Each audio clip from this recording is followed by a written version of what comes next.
Колеги, доброго ранку.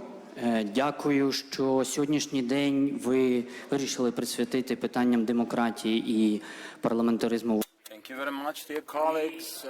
Thank you for deciding to spend this day with Rada New Generation and USAID. We are sure that we will be joined by more people now. A couple of minutes, so we'll start. A couple of seconds. Somebody is signaling me. We have this public discussion, democratic sustainability of parliament. Conditions of war. Andrei Kolokov, communication and director of RAM, and it's my great honor to start this very dynamic event. We're going to have a couple of panels. This is a hybrid format. We'll have some people here offline and they're online. And we will start in a couple of seconds. Now, a technical announcement about the security measures. Unfortunately, our adversary has not stopped their attempts to take over our land, and the attack is with missiles. As you know, so if air defense alert is announced, we have to go down to the shelter and try to continue normally there. But please, if in case of emergency, follow the signs leading you to the shelter downstairs. We have all participated in different activities and events. Now we're trying to preserve democracy and strengthen it in the future, in the post-war Ukraine. There are many venues discussing the future of Ukraine. It's international, national, regional, and we should not forget that all this intellectual work has to be conducted, but we are only able to do that thanks to the people defending us at the front line, and in other parts of Ukraine we have lots of casualties among civilians and the military. So I would like us to remember them and dedicate a moment of silence to their loving memory. We should always remember what kind of price we have to pay for our security.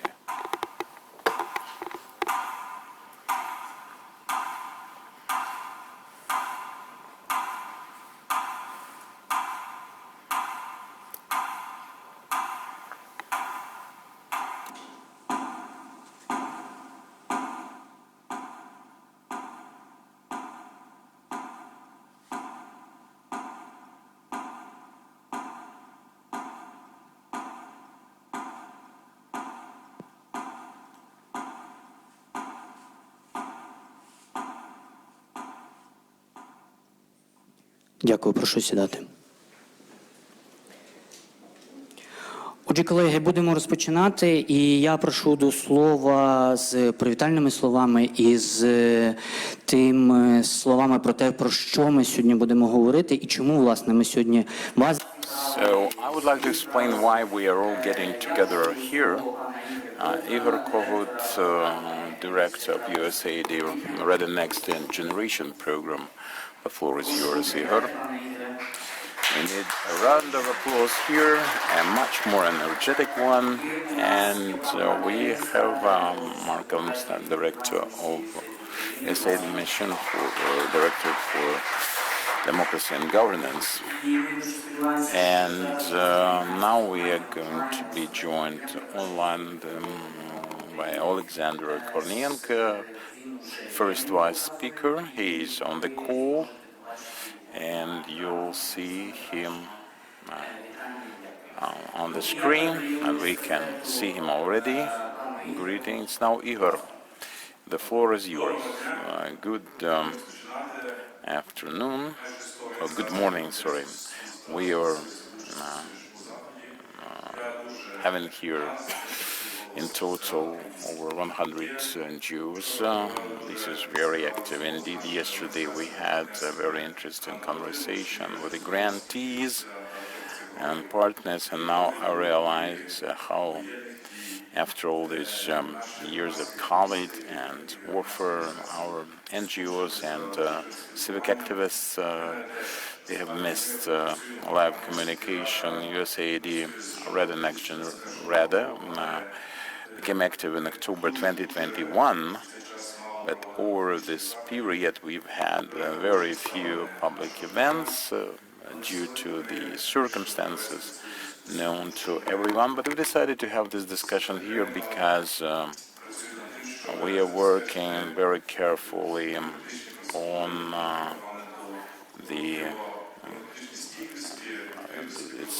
its resilience and public participation mission, even taken into account the first years and of us living through this terrible aggression and terrorist attacks launched by the Russian Federation. The parliament is operational. The parliament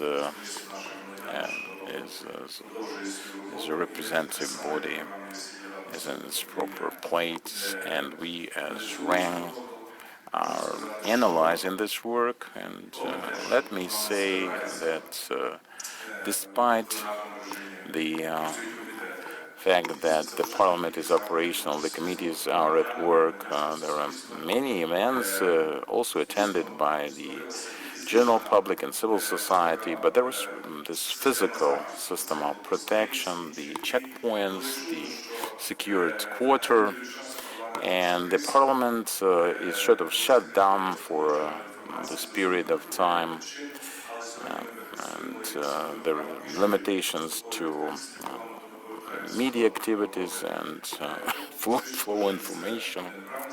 And we're looking forward to the times when we come back to normal. Well, this kind of normalcy is not yet clear, but we are here to discuss bringing the parliament back to its full swing operation. Alexander Kornienko, first Vice Speaker of the Parliament, is with us and always available, always there for us when we discuss parliamentary reform and parliamentary resilience. Thank you very much, Igor. Good morning, dear colleagues. I can see the audience, I can see many people here, and there are people on the call, quite a number, and I cannot be with you offline. There is an explanation, and it pertains to the principal topic. In 20 minutes I will have another event with the Council of Europe and Committee for Statecraft on Transitional Justice and criteria for security or insecurity of prospective elections, so with the civil society participation. And the latter is not just an active listener, but also we consider them as counterparts and important stakeholders in our discussion of the electoral reform. And if the parliament is semi-closed or not so open for some period in March, April 2022, many people kept even their homes under lock and key in those days, as we all remember.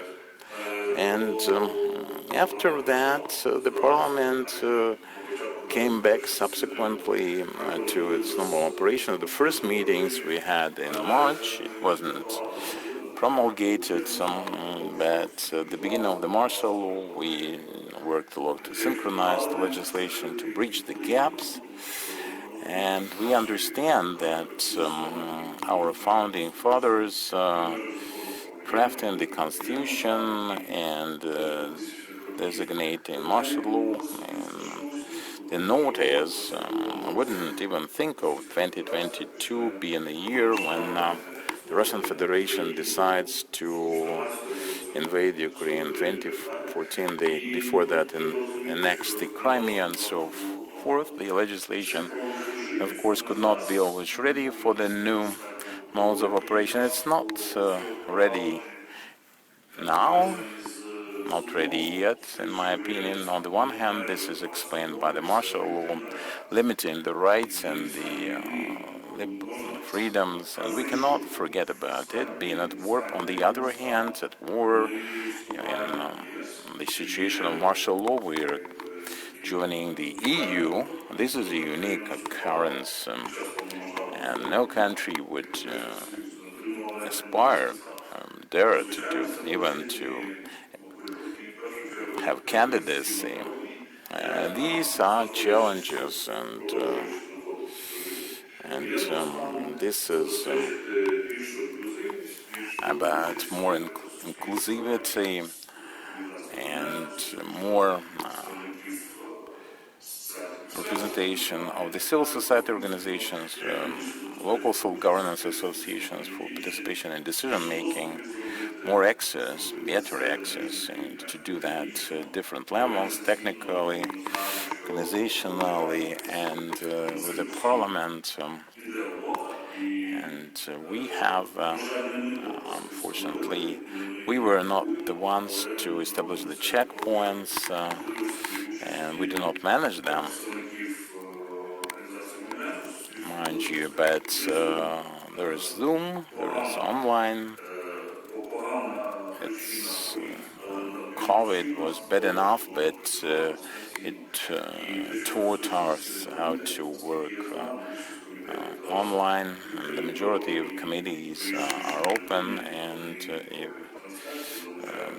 it's not otherwise advised.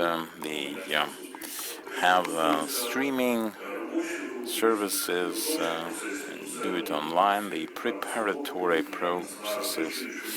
I do not see any reason why at this stage of a working group, practical discussions, somebody cannot be engaged representing the civil society. It's a must, and with the committees we always discussed it. We remind each other of that, because this is a very important component indeed, and the logic is simple. You, as representatives of this society, know that without professional associations or organizations, business associations, and you can hardly gain 226 votes. The lobbyism is right, and the law comes back and goes in circles.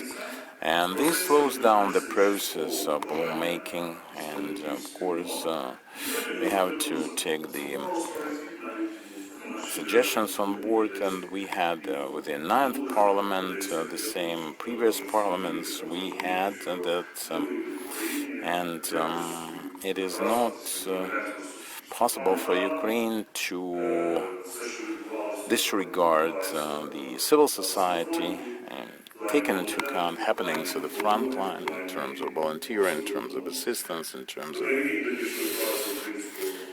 the most dedicated work, heroic work of this Ukrainian public, broadly speaking. And that speaks for the fact that the civil society is a very important political player, protecting the interests of the society in all imaginable modes and formats. Well, summarizing, let me say, or emphasize rather, that it is very important to have some next steps, and we looked into the report for enhancement, and we have to adopt it. Before that, we have to discuss it, because we can see that the martial law prevents us from doing some things immediately, but the law has to be adopted, and then it has to be adopted. And the report, the European Commission also pointed to the draft on lobbyism, which raises a lot of discontent and conflict in opinions. I think we'll be able to strike the right balance and think of the language not to irritate the civil society and to embed the things presented by the European Commission, and by doing so we'll be able to implement the recommendations. It's my opinion when Ukraine will be acting as a trailblazer, because in the majority of the countries they have no such arrangements, or it's much weaker. This legislation will serve as a basis for economy and subsequent development of the legislation for 5 to 10 years, but also an additional lever for inclusivity of the governance and the parliament as a part of, as an important branch. We are now drafting a new version for the parliamentary reform resolution that Pat Cox mentioned. 2016, 70% of the recommendations have been implemented, and now we need new tasks to be taken care of. But we are discussing that very actively. 2 rounds of money dialogues, and part of the recommendations is in the plane of constitutional reform, not the rule of procedure anymore, and seeing the results coming from the Center of Policy and Legal Reforms for the future Parliament, how it should be changed in the future, and the opportunities, how we can approach the European parliamentary system, regardless of our discussions at the committees in different positions. Sometimes have a very fruitful day then, and we'll be staying tuned, and you know that such discussions are usually subsequently translated in some practical solution. But I would like to thank USAID for support of the Parliament. I would like to thank the sponsors, RADA, USAID. Thank you. This is not a remark, but let me say that we have already felt enough energy and capacity to hold such events, because over the period of implementation of the next generation, especially for the period starting from the full-scale invasion, and we've seen many examples, positive examples among them, of successful engagement of the general public. Today we are discussing that because this has to do with the committee work, regular committee work, and we have to discuss it at the level of the committees. Our field visits, meetings with the target groups of all sorts, the energy infrastructure, reconstruction of the country, this is very important, and we can see the inclusion of different environments. The legislative oversight pointed out in the recommendations of the EC, and we do that, and we will have a lot of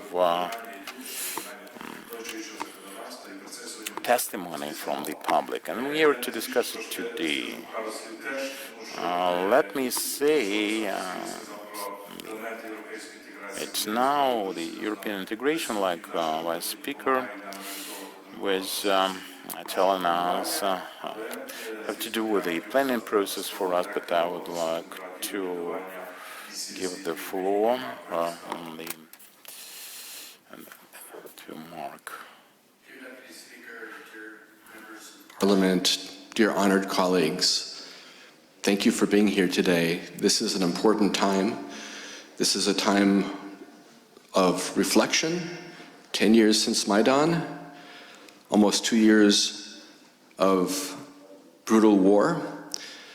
And it's a good time for us to think about the sacrifices Ukrainian men and women have made for Ukrainian independence and for democracy, and including those who paid and are paying the ultimate sacrifice. This is also a good time for us not just to look back, but to look forward. With the recent European Commission report, we have a good roadmap. We have a positive report which emphasizes the importance of the work of the Parliament and emphasizes the importance of good communication between the Parliament and citizens. And as we look forward, we see the strength that is present in Ukraine's society, strength that can contribute to decision-making at the very highest levels. That's why it's so important that civil society is here, that communities are here to feed into the deliberations of the Parliament. Deputy Speaker, dear members of Parliament, dear colleagues, I would just like to thank you for the work that you do, for the sacrifices you and your families have made, and I wish you God's richest blessings in the work that you do. God bless you. God bless your work. God bless Ukraine. Thank you. Thank you, Michael. Mark, я хочу... Thank you, Mark. I would like to greet all the American colleagues. Наша подія – це певний елемент такого... This is time of taking stock on what we've done. This is not harvesting time yet, but this is interim progress report after 1.5, almost 2 years for the interplay between the Parliament and its constituents. So I'm not taking up too much of your time. Vice Speaker discussed some things that I planned to present to you. Let me just make some points here. Coming back to our achievements and accomplishments. We expect adoption of the bill on public consultations. We'll hear stories from our grantees who support public consultations on different topics, on model committees designated for special cooperation. They also have public consultations. However, we have to state here that the USAID and other partners, we provided a lot of support for adoption of legislation on lawmaking. That is the law that reflects or embeds several important provisions. Number one is public consultations. Alexander was referring to that, and we are very busy there. Our partners from NDI at the level of committees and constituencies, we do that. Our MPs and the civil society can see some positive developments. I hope that we will be doing that. Another point, this is about making policy, white, green papers. That will be a revolutionary shift in perception of the procedures. But also this is a very important change of modus operandi. This is very important for the Parliament, but the executive part of policy making. And we are working on that from the very beginning, from the very announcement of the USAID, of the roadmap. USAID prepared different policy documents, and we had with NGOs some pilots prepared pilot white papers to showcase this as a document that should be prepared at the governmental level. It is very important for me referring to Mr. Kornienko, who is supported on that initiative for some time. It's being implemented. This is the working mechanism of some kind to reconcile positions between the Parliament, the Secretariat of the Committee of Ministers, and the staff for planning and oversight over the implementation, enforcement of legislation. Yesterday we had the first meeting of this mechanism, and this is part of our principal areas and concerns, especially with the center of policy and legal reforms that have been mentioned in this discussion already. It is very important. It is also one of the conclusions of the EC. The EU and Ukraine are starting talks for the post-legislative scrutiny, and Westminster Foundation for Democracy as our partners. With our assistance, we have implemented that at some committees, also set of committee. The importance of this work is in interaction with the public and civil society, because these exercises for monitoring, oversight, scrutiny envision a lot of communication with the civil society and the recipients of specific policies. And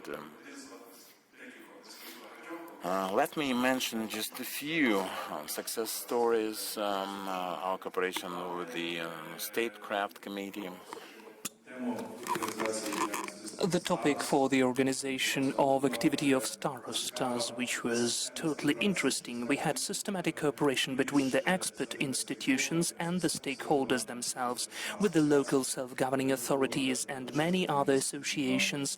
We have had multifaceted meetings. I do hope that Vitaly will tell about that himself. So those are matters of principle, and what's the most important, that we coped under such complicated conditions. And let me share my experience about that. We conducted the competition, the grant competition. We had 6 wonderful projects. Of course, they're very short-termed, and to achieve success stories is very complicated during such a short period of time. But my colleagues will share all of the challenges and opportunities what they created in the cooperation between the Parliament, the citizens, the MPs, and different communities. You have a leaflet which explains, in fact, the sense and the contents of these projects, but we'll speak today how efficient, interesting and important it was for the representatives of the NGOs and different target groups, business community of Ukrainian society, and especially under the conditions of war. This is a special position, this is a very peculiar activity which really needs to serve as a strengthener for the trust towards the Parliament and to increase the democratic stability, because the Parliament is still the Parliament when it is cooperating, communicating, informing, making us aware. We'll have to work a lot. The work is ahead of us on lots of issues. As an announcement, let me say that we've invested lots of resources into our programs, into the preparation of the new edition of the communication strategy of the Parliament. I do hope that soon it will be the subject for the discussions. But the fact that we have already transitioned from the understanding of communication as the one-way communication to the bilateral one, that it should be communication/interaction, is already the fact. It's already a very important position of the program and ideological part of our program. They tell me that I'm short of time, so we are waiting for a very important conversation.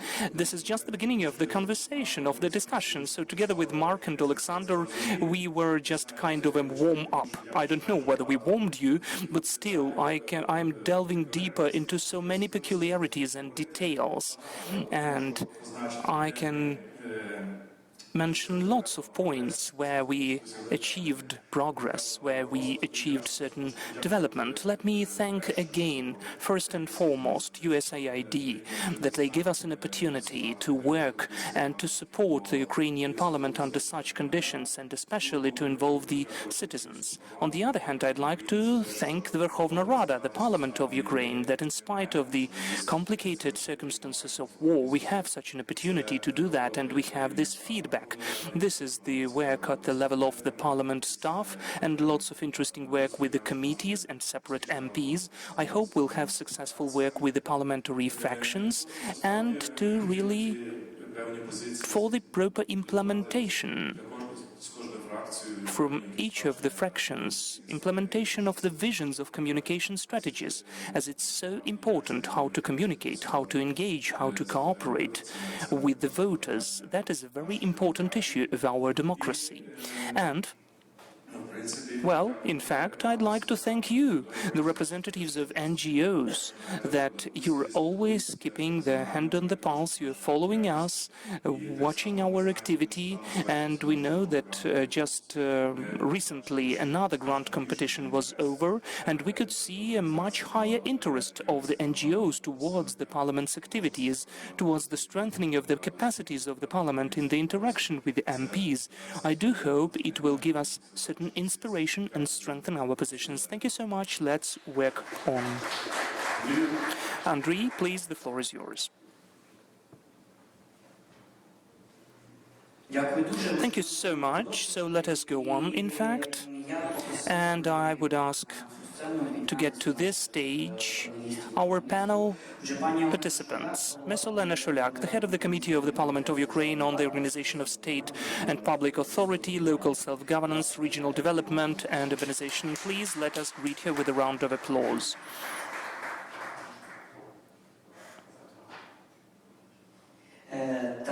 And also we are joined by our partner, our friend, the director of the National Democratic Institute in Ukraine, Marcin Walecki. Marcin, please. We are very actively cooperating with lots of organizations of civil society, CSOs. So it's very nice to welcome a person who, in her organization, combined the best analytical centers and think tanks and active CSOs. That is the executive director of the Coalition Reanimation Package of Reforms, Olga Limar. And I'm happy to invite my colleague, the creative director of Internews Ukraine, Diana Ishchenko. We promise to you that we'll have the hybrid format. It will be. We'll have also an online guest. If he emerges, I will announce him. And now, let us speak about how still we are cooperating and interacting with each other. I mean the Parliament and the civil society. So our subtopic of the public discussion, but mostly Olena and I are taking part in the dialogues. So I don't think it would be a discussion. It would be a friendly partner conversation. So my first question is to Olena. We understand, we realize that the martial law provides lots of restrictions and limitations for the rights and freedoms, for the democratic processes, but still, Ukraine is unique as during the war, it is trying and it is managing to preserve democracy. No one so far accused us that we have some dictatorship here, or moreover, we are providing rapid steps on our way to the EU, and I hope that soon we will join this interstate union, for the sake of which we lost lots of lives and we are losing every day. But still, what can be done now in the interaction with the citizens? And the most important point, do you feel as an MP, as the head of the committee, as the representative and the leader of the political party which has the majority in the parliament, do you feel this need of interaction with the citizens, with the civil society? What does it give you? Or maybe it interferes? You mentioned it properly. Thank you for such a question. The martial law also demonstrated how many initiative people would like to join different processes connected with the management of the state. And we feel it at different levels, both at the level of the local self-governance and the executive authorities. And of course, in our committee, we can also see a huge request that our citizens would like to take part in lots of processes which maybe they never took part in before. So in our committee today, we have 4 important law drafts. One of them has already at the second reading, and Ihor Kohut has mentioned a lot about it. That's the law draft on public consultations. By the way, this law draft was almost one step from the agenda, but then they decided that maybe they need to look more. Maybe it's not still relevant because we are at war. Maybe it will slow down the decision-making process. So together with our partners, USAID RADA and Internews Ukraine, we decided to show that public consultations are not that bad. And though this law draft is not adopted in the second reading so far, we had really large-scale consultations because we had 3 events, 300 people joined each of them. We even had to refuse to defy their participation, some of them, in those consultations. And also this law draft is still being discussed, so we took a very important topic for the Ukrainian society, the implemented compensation and reimbursement mechanism for the damaged or ruined property and residential blocks. As for now, we see 560,000 messages, about 140 million square meters which are damaged or ruined. In May, the government has started the reimbursement processes, but lots of local self-governance authorities and commissions are involved in that, including 30% of CSOs, which are compulsory to take part in the work of such commissions on local self-governance. And as well, there are lots of authorities taking part in the process. All of those participants are little parts of this compensation mechanism.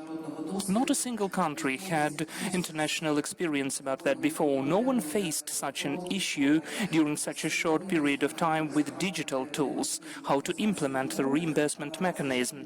But of course, we didn't have the perfect solution first. And as of today, the outcomes which we get now after the discussions will become a kind of a huge foundation for the new changes, about the changes and improvement of this mechanism of public consultations. And it seems to me that we have spent lots of time on that. We really loved that. And we came to our partners and said, look, we have one more huge issue for the next year, issues connected with the protection of cultural legacy. So we asked to get help in public consultations without waiting until this law draft becomes a law. So together with Mr. Kornienko, it seems to me we took this public obligation that the first quarter of 2024, it should be the time when this law draft will become the acting one, which will come into action as a law. And our government, our local self-governing authorities and MPs will have public consultations. We will create the platform for public consultations where we'll publish all the reports, where you will be able to see which proposals and suggestions exist from the citizens and the business, what are taken into considerations and which are not, and why. So that is why we do hope that 4254 law draft, which is very important, will be approved. Then another one, 7283, about the power of people at the local level. So from our committee, it depends. Alina Zahoruiko is dealing with that, and civil society knows her a lot because she's a kind of a driver of positive changes in the legislation. So this law draft, when it becomes the law, and we also took the public obligation to make it a law as soon as possible, when it becomes a law, 1,480 communities where we have our residents will get such broad access to different mechanisms of public participation. Those are public consultations and e-petitions, and I personally really love the mechanism when you will be able to influence the budget, when the civil society will be is able to impact the shaping of the budget, which is formed at the local level. We can see that this issue is so relevant as of today, and sometimes the residents of this or that community are never heard. And also, we are implementing with this law draft, and I am as the head of the party, I know what reporting of the MPs is, what accountability is.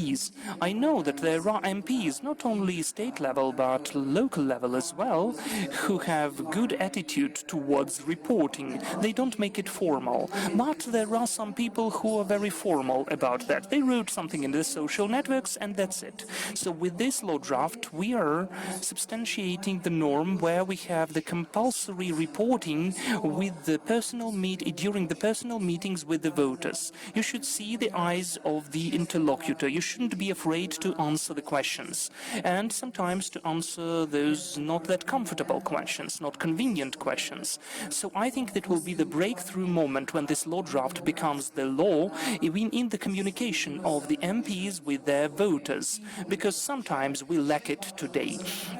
Two more important law drafts, 6401 about transparency of the local self-governing authorities. The society is also awaiting how soon it sees what the community owns, where this communal property is located, and which e-petitions are introduced, and how, during the next session, they are voted in the council's halls. So there are lots of issues which are about transparency and the opportunity to directly impact the decisions. And 6319 law draft about the self-organization authorities of the population. It is very hard. It was hard to take it to the first reading. We knew that there will be lots of amendments till the second reading, but still I'm sure that the committee and the parliament will cope with that, and all the main mechanisms which I just mentioned, all the main law drafts will become laws in 2024 and will give our citizens to take part in the decision-making process as much as possible at the different levels of our state. Thank you. I have many questions to you still, but let us still go along the agenda. We have Mr. Marcin Walewski, who... Marcin, you have been working all over the world. You were studying different experiences, and today we are... Take it for granted that this participation of the people is important. But let us still explain why exactly it is important, why exactly are we for that. And when we speak about the preservation of democracy, first of all, we are speaking about the participation and interaction with the parliament. And second question instantly comes to you. Everybody is saying, and we are so happy that finally our Euro integration aspirations are implemented into very specific steps. We have a very specific plan which we need to accomplish in the context of European integration. Which tasks do we face? What do we need to do to comply with European standards of civil participation? We were speaking about this law draft a lot, which will become the law on public consultations. Maybe you have something else. Thank you so much, Andriy. I will be speaking English. Let me just start. We usually thank our donors, and again, I would like to thank you for the kind invitation, USAID, but I would like to add two special thanks. First one, many thanks to Igor Kohut. You might not realize it. I've been working with Igor, I know Igor for 25 years, and he is indeed one of the best experts on parliamentarism in Europe. And I think we're all very privileged to have him as the chief of the party. And, you know, the things which he mentioned in his opening remarks, this is a very clear roadmap of what needs to happen in Ukraine. So many thanks, Ihor, for not losing your optimism, your energy, and pushing us and telling us what needs to be done. After these words, I need to clap your hands, please, to Igor Kohut. Second thing, I mean, I agree with you, Andrei, this was very important to recognize an amazing role of Ukrainian armed forces and the fact that we are here. But I also like to add, there are many former current parliamentarians who are on the front line, many parliamentarians who are involved in humanitarian efforts, many of them involved in public diplomacy, and we have a privilege as an NDI to know hundreds of them, to work with them. And I can tell you, coming from Poland, we're first to criticize our parliamentarians and our politicians. We are last to thank them for the amazing work which they're doing. And I know how much Olena is doing, how much Alexander is doing. So let's really thank our parliamentarians because they are really working hard. Thank you.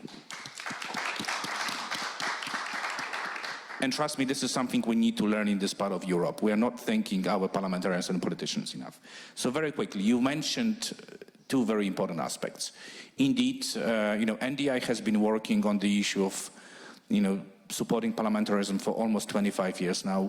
We have a special mechanism which is called German Dialogue, and we do recognize, and even if you look at the last documents, the importance of a systemic, active involvement of civil society, not only in democratic lawmaking, but also in the oversight, second very important function of the parliament, and increasing the issue of representation. And let me share with you my modest observation as someone who worked on this issue for almost 20 years. First of all, Ukraine is among the countries, and I am seeing and working in more than 55 countries. Ukraine is the country which has the most vibrant, active civil society I have ever seen in any country. So it's an enormous resource for the parliament to basically partner with civil society. All those challenges which we all know we are facing, we will not be able to address them if there is no close collaboration between Verkhovna Rada, civil society, citizens, and donor community. So there's no other option. There needs to be very close collaboration. Second thing, issues like public consultations, it's not just a luxury. It's actually an international standard which is required now as a part of acquis communautaire, as a part of the Copenhagen criteria. So linking to your second question, we just got a first progress report, and I will emphasize 3-4 things which I see personally which are crucial for meeting those criteria. But this issue will be coming back. I mean, the public consultations are going to be your way forward in addressing every single recommendation coming from European Commission. Another very important issue. Public consultations are now a requirement of a Venice Commission rule of law checklist, OSCE, Copenhagen criteria, 91 criteria. I mean, there's no way you can prepare an effective legislation without public consultations. What worries me is that, there are many agencies in Ukraine, and Igor and we spoke about it. I'll just give you a recent example. If you have an NACP, NAZK, preparing a draft law on lobbying without any consultations with civil society, that's not a good practice. I have many questions about the draft law. It's not an ideal draft law. It can be improved.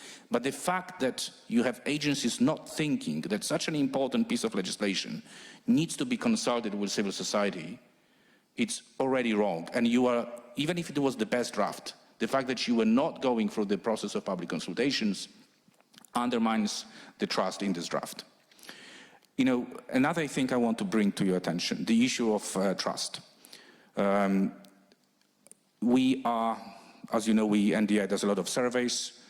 Currently, 2% has a full trust in Parliament, 21% of Ukrainians have some level of trust in Parliament. Some people would say that's terrible, only 23% of people trust the Parliament.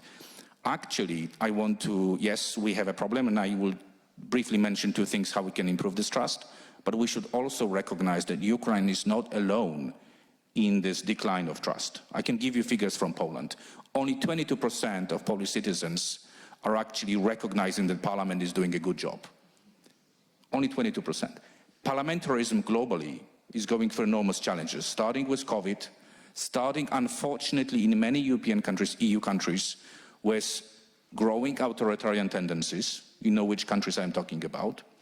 So, parliamentarism and parliament is facing enormous challenges, not just in Ukraine, and we need to recognize that. But you have a unique chance to address some of those challenges, and 3 concrete recommendations. In my opinion, public consultations is top priority number 1.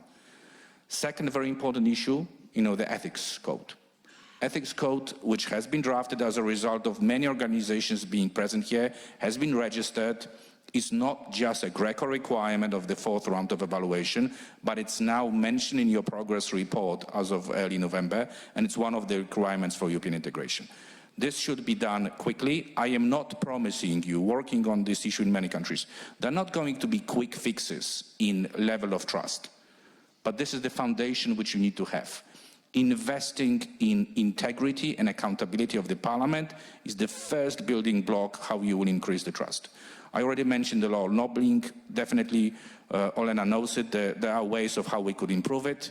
And the final point, if you talk about consultations and the way forward, I think what your committee, Olena, is doing, and Alexander in particular, the dialogue with civil society on the issues of elections, we could see that our Jean Monnet dialogue and participation of civil society when it comes to preparing for post-war elections is an example, shining example of how Parliament should be working with civil society on solving key issues. So, just to sum up, the level of trust is a challenge for us regionally, not just in Ukraine. There are concrete mechanisms to address it, and we should be remembering that from now, from November this year, we are working within the progress reports. There are going to be concrete recommendations for Verkhovna Rada every year under the chapter 1 called Fundamentals. Those are called Copenhagen criteria for functioning democracies. And Verkhovna Rada Parliament is a #1 agency, #1 institution, which is going to be scrutinized by European Commission. So there is a lot of work ahead of us, but we have amazing people in the room to work closely with the Parliament to make you successful. Thank you very much, and Slava Ukraini. Marcin, I have one question for you. You mentioned the high importance of public consultations, and you also mentioned that our civil society is most vibrant maybe in Europe. So since it is vibrant, it's performing the function of watchdog and they are sometimes or even always they're quite critical towards authorities, yeah? So how to avoid the possible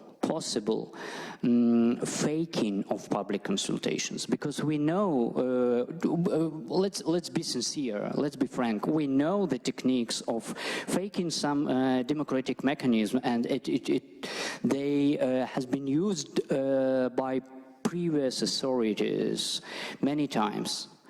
Do you have some recommendations for Ukraine?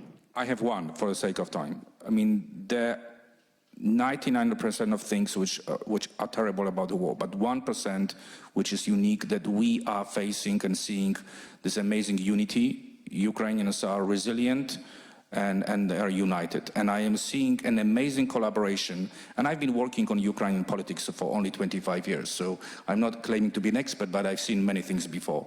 And we were mentioning Maidans. You know, we have actually now 19th anniversary of Orange Revolution, Maidan, and 10th anniversary of Revolution of Dignity. What used to happen in Ukraine is you had disconnect between civil society and the political society. And when they could not solve the problems, they would clash, and you would have Maidans. I truly believe that this should not be the case in the future, that we have a unique chance to build a bridge between the civil society and the political society. Public consultations are one of the ways to build this bridge, but my recommendation will be we also have to be very careful with the language we're using. We have to stop using terms like a grantoyady, looking at NGOs as those who are driven by money, by donors, and we also have to stop using the language of actually putting all the politicians into one basket of corrupt elite, because there are hundreds and thousands of truly committed politicians who want to change this country for better.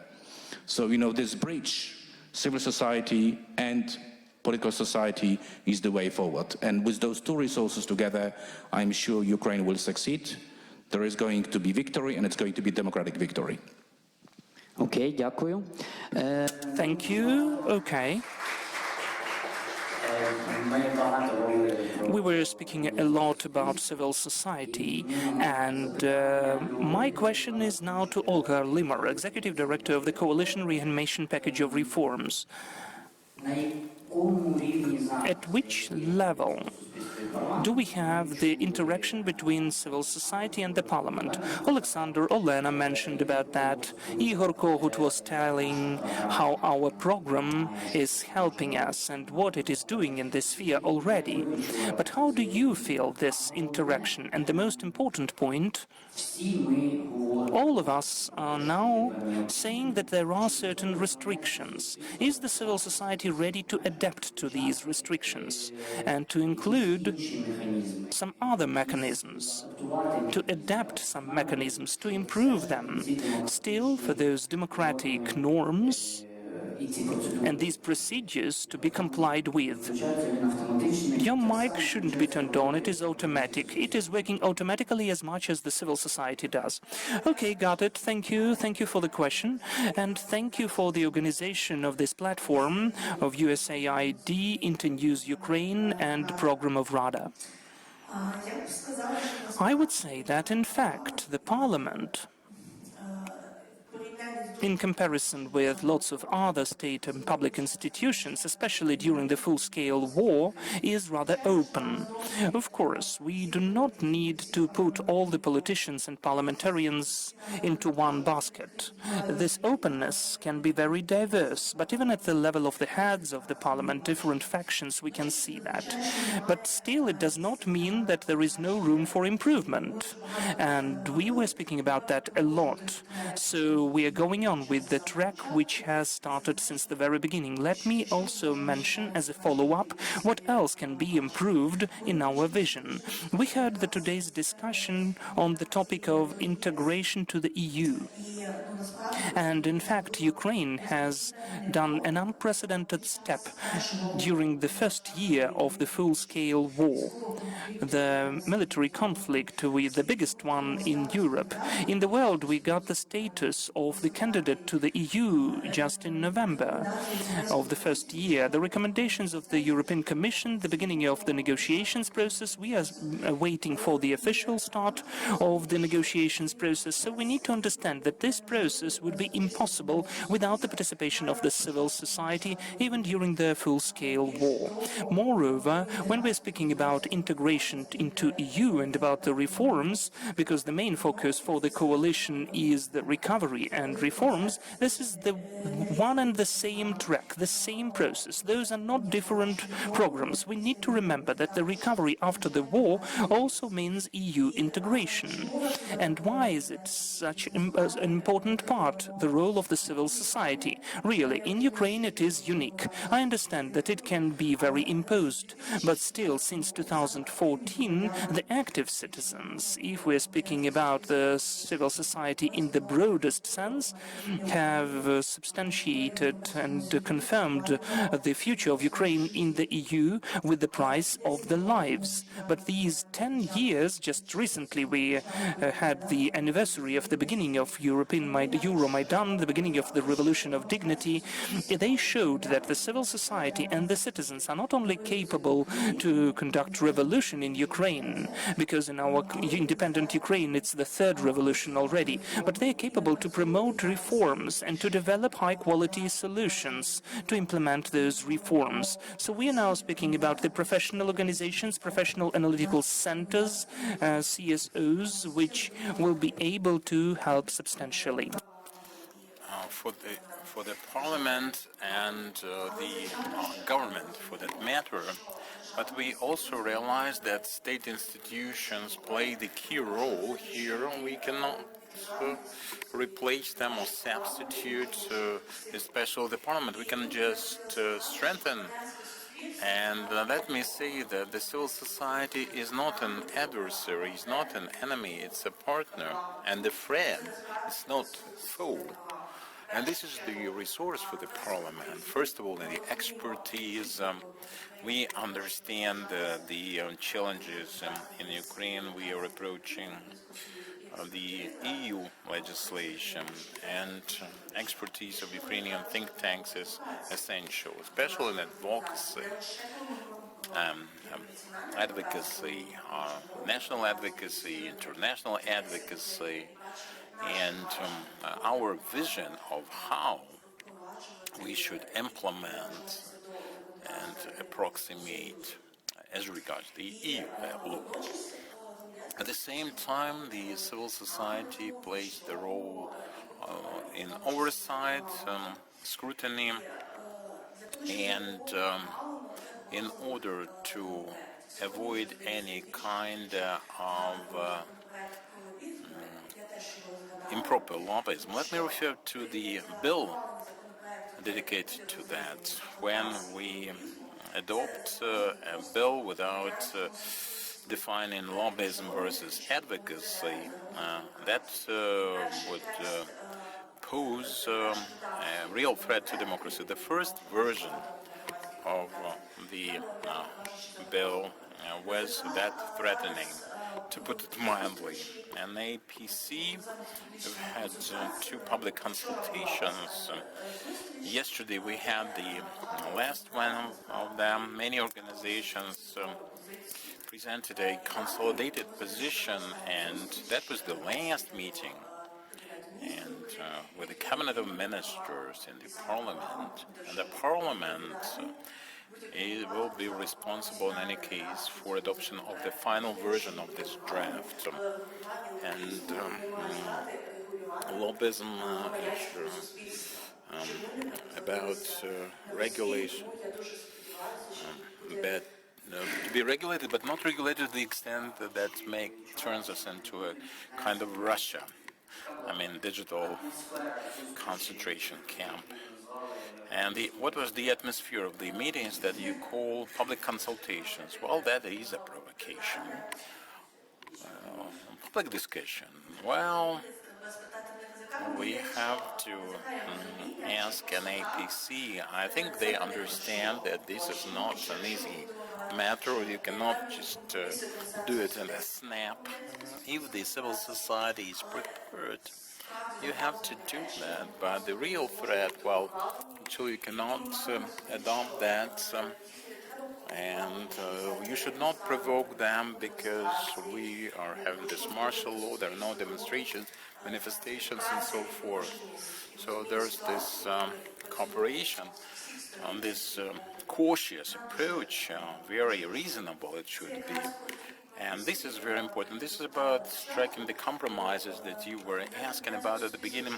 Civil society organizations refrain from employing some parts of their toolkits.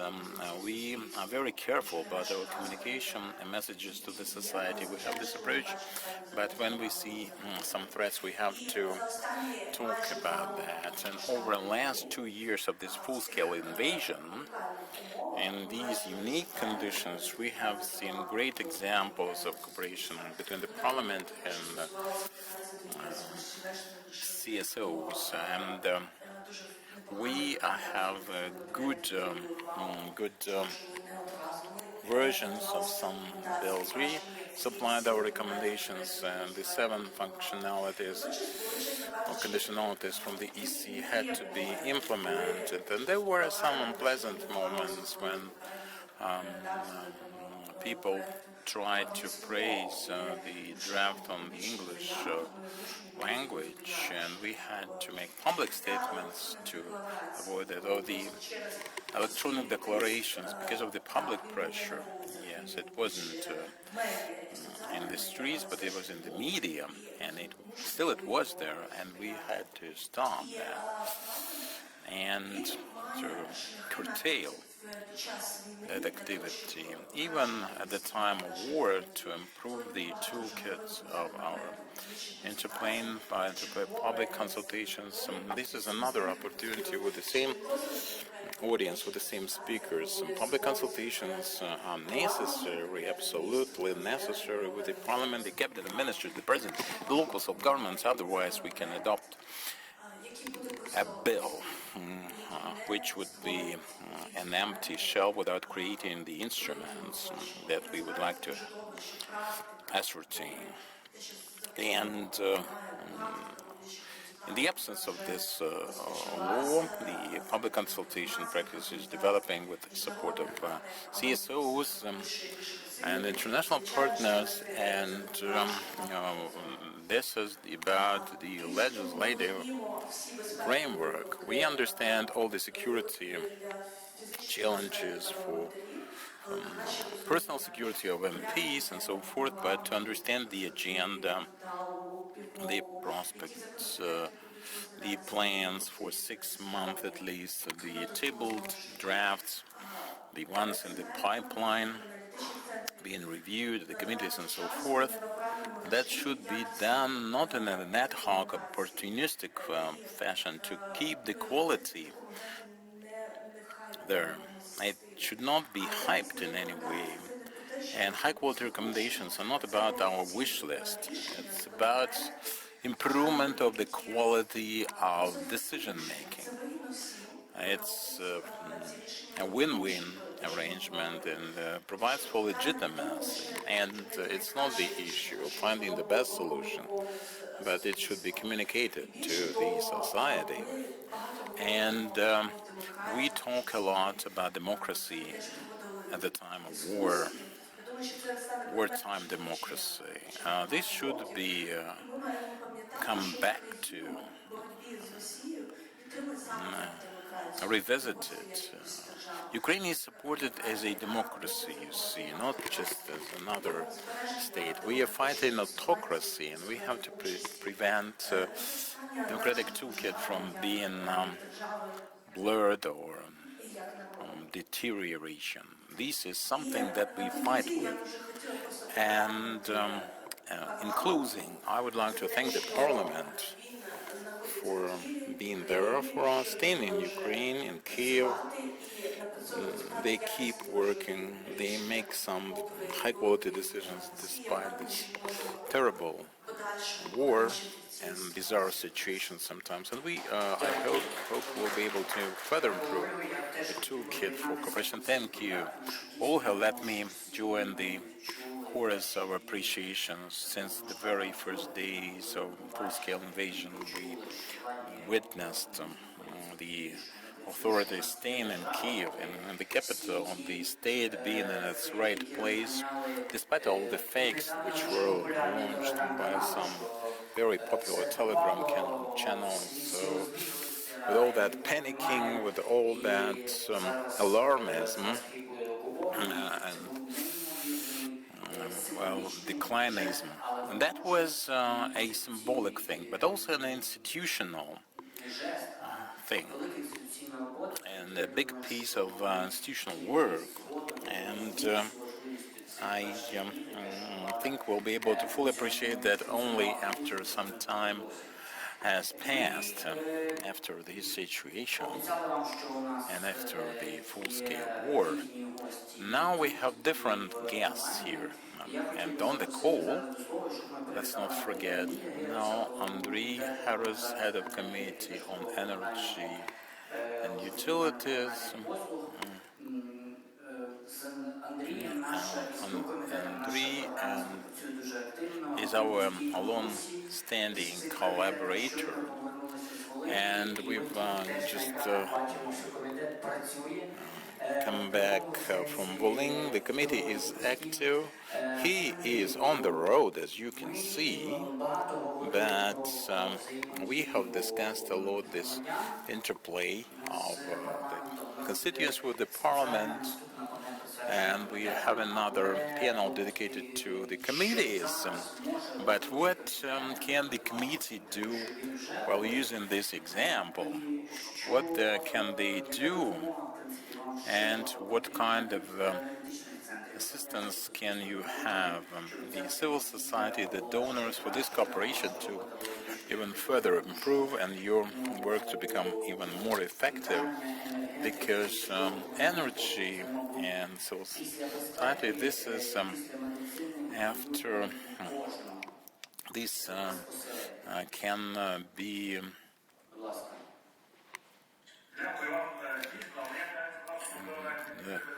it's not after the technical medicine, maybe along with that. Energy supplies are indeed vitally important, and thank you.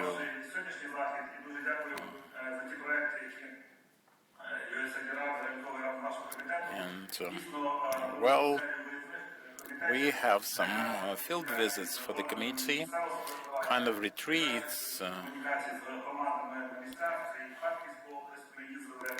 We have Kharkiv Oblast, Odessa Oblast visited, and Western Ukraine, and transformation of mining, regions Novovolinsk, Chernogorod. This is very useful from the point of view of a much better understanding of how we should implement our laws, how we should enforce them, and what the impact is, to better understand the challenges in our specific circumstances. And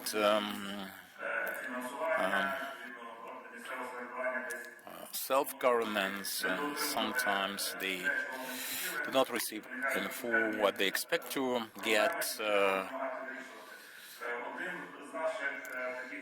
and one of the projects we are very busy with currently is helping communities, in particular medical institutions, with energy supplies and solar batteries and solar power in Odessa and Volyn Oblast. Next year, 21 medical institutions are expected to get such units for the roofs, and that means saving, that means economizing, because it's 20 to 70% of the capacity supported, and that means that the money saved will stay with the community, and some other things for further development. And I think it's very correct, and this is and we have to support that. And the coal mining regions, frontline regions, are also very peculiar. An hour ago, I was visiting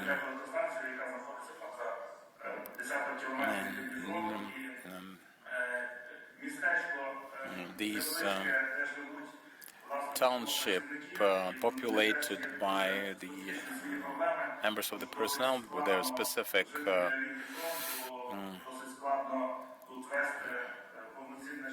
operations. The frontline conditions are not really appropriate and not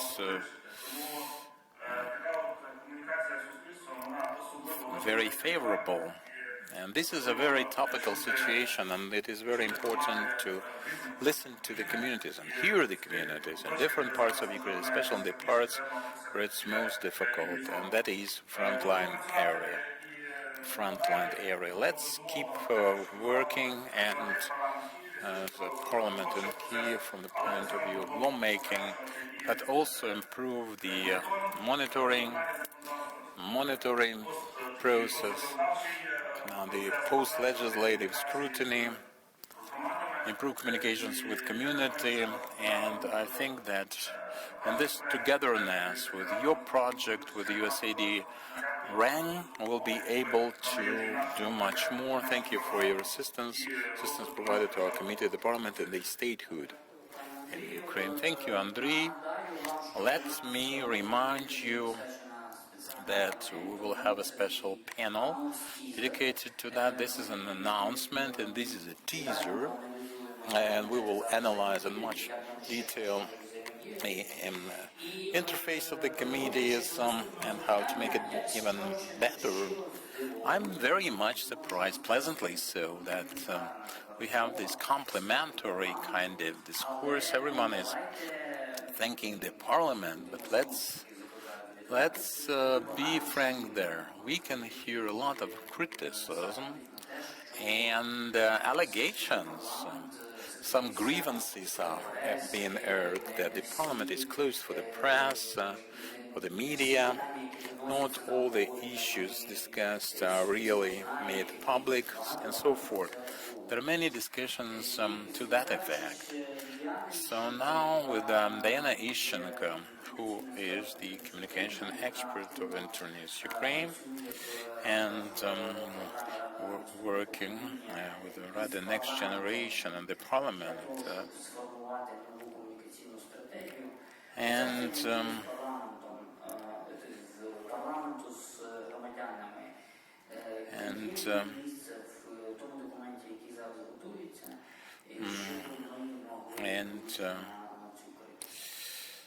what can we answer to this criticism? Thank you, Andriy. Thank you for the opportunity. Igor has already mentioned that RAM joined development of communication strategy for the Parliament for next 5 years.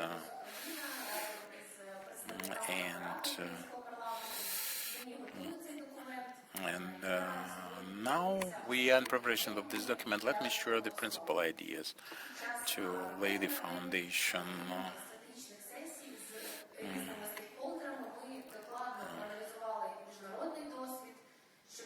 And to identify and the principal goal is increase of the level of trust in the Ukrainian parliament for legitimacy of decision-making, openness of the processes, for the center of democracy and development of Ukraine. And this is indeed a center of gravity in that respect, with the martial law in place and limitation of the liberties and rights. We cannot fully use all the instruments for public engagement, for participation in the lawmaking process. But let me agree with a colleague,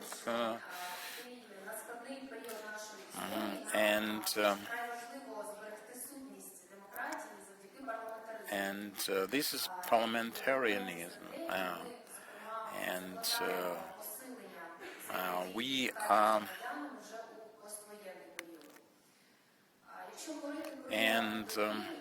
speaking of trust, with the authorities in Ukraine, we have witnessed the peak in spring 2022,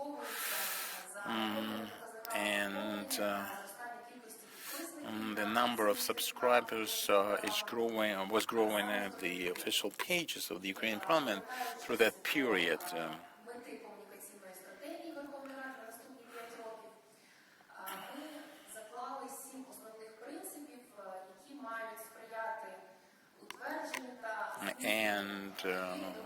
This is about the principles. First of all, educational role of the parliament, explaining the laws away, and a responsibility of other authorities for drafting, adoption, and further implementation of the laws. And another principle is public trust formed from the information, communication resources, the principal source of information communication in the lawmaking process, then interplay with the constituents, fostering trust with the media, providing exhaustive and complete and validated information, and also providing for cohesion in the society and rendering international support, facilitation of this support through use of resources of parliamentary diplomacy. That includes information. And the seventh principle is statehood position, protecting best national interests of Ukraine. The principal thing in preparation of this strategy is your integration process and future accession of Ukraine to the EU, and it is very important not just to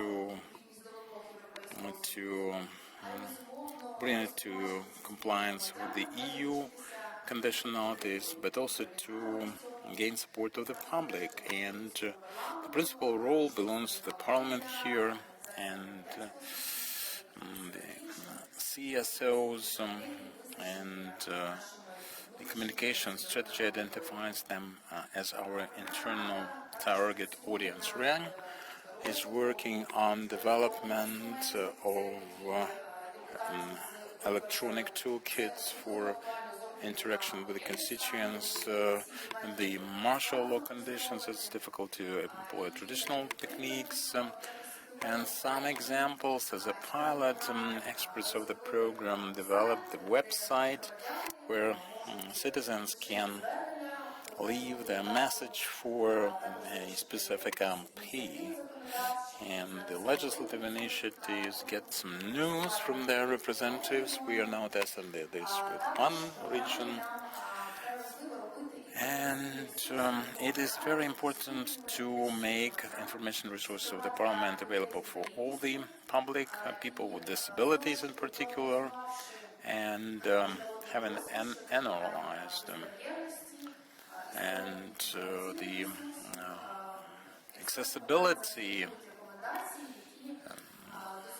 considerations, inclusivity considerations for this site of social policy and veteran rights protection sites, we would like to then do transposition for other committees. Thank you. In business process and marketing, there is the postponed demand as a notion. We are talking about the future. We have kept it ready, and let's imagine when democracy starts working, when Russia signs their capitulation, and there will be really great bang. And democracy, the big bang. Of course, it's a joke, but we are now thinking about the future in current conditions, and we retain the democratic status and processes, and indeed we are being helped with the democracy development. It's a democratic mode of operation and statehood fighting an ectonic, barbaric kind of beast that is history, supposed to be history, belongs to the future and should be just buried and get rid of. I wanted to ask about spin doctoring, but this is supposed to be interactive. I cannot monopolize this discussion. There is a roaming mic in the audience, and you can put your question to the panelists. And this is the first row. Tatiana Kucher, head of NGO. Tatiana Kucher's Office of Reforms, and this is an NGO and volunteer staff. By the same token, I'm doctor of law, and we would like to implement these beautiful plans. Andrei was right, suggesting that we had to live here and now.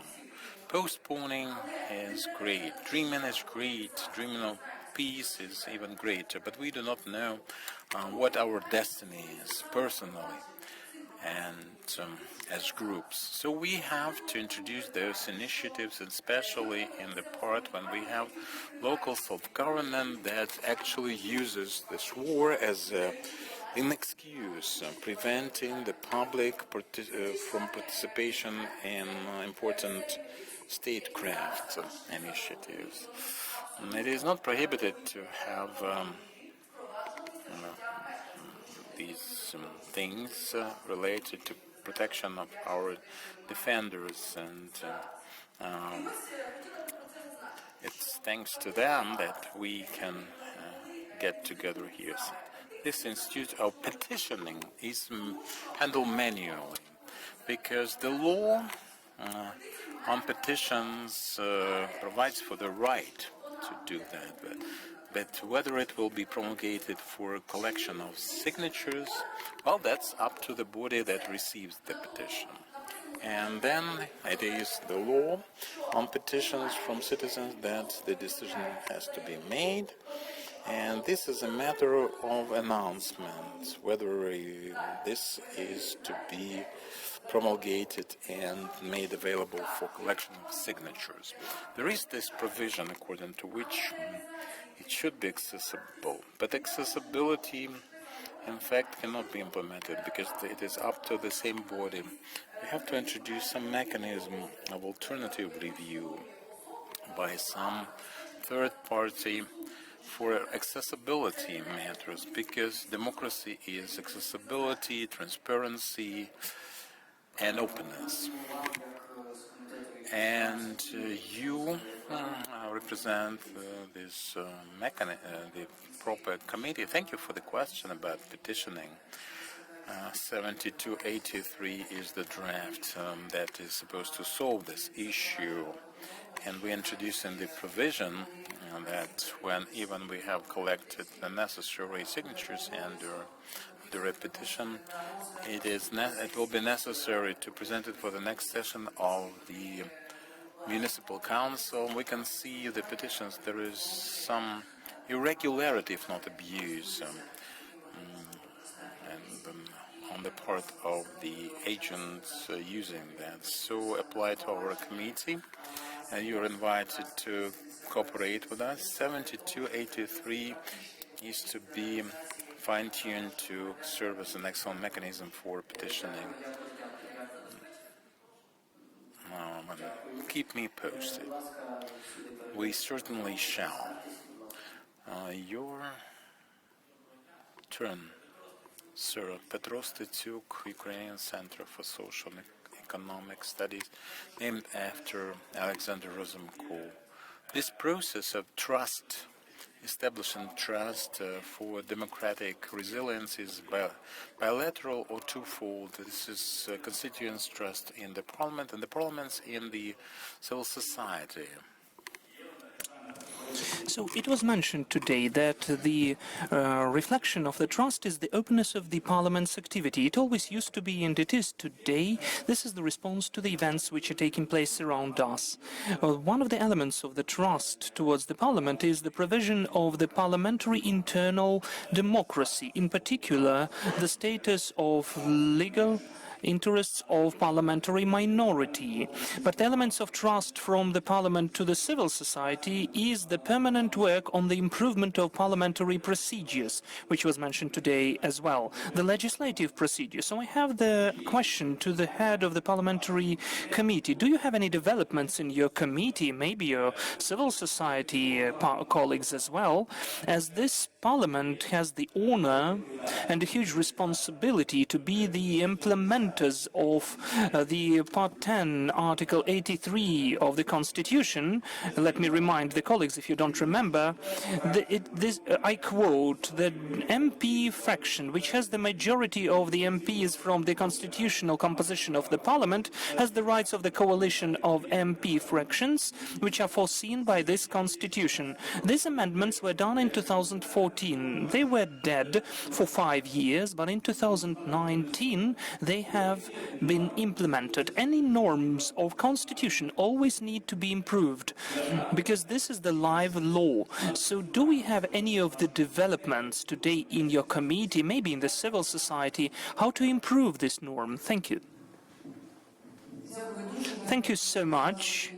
I cannot remember instantly because I cannot recall it, because we have more than 10 subcommittees in different spheres. As far as I remember, we don't have any developments as for the amendments to this norm in the committee. If you've got any proposals, our committee is open for any proposals, for any discussions. Please come to us and we'll consider your norms and amendments.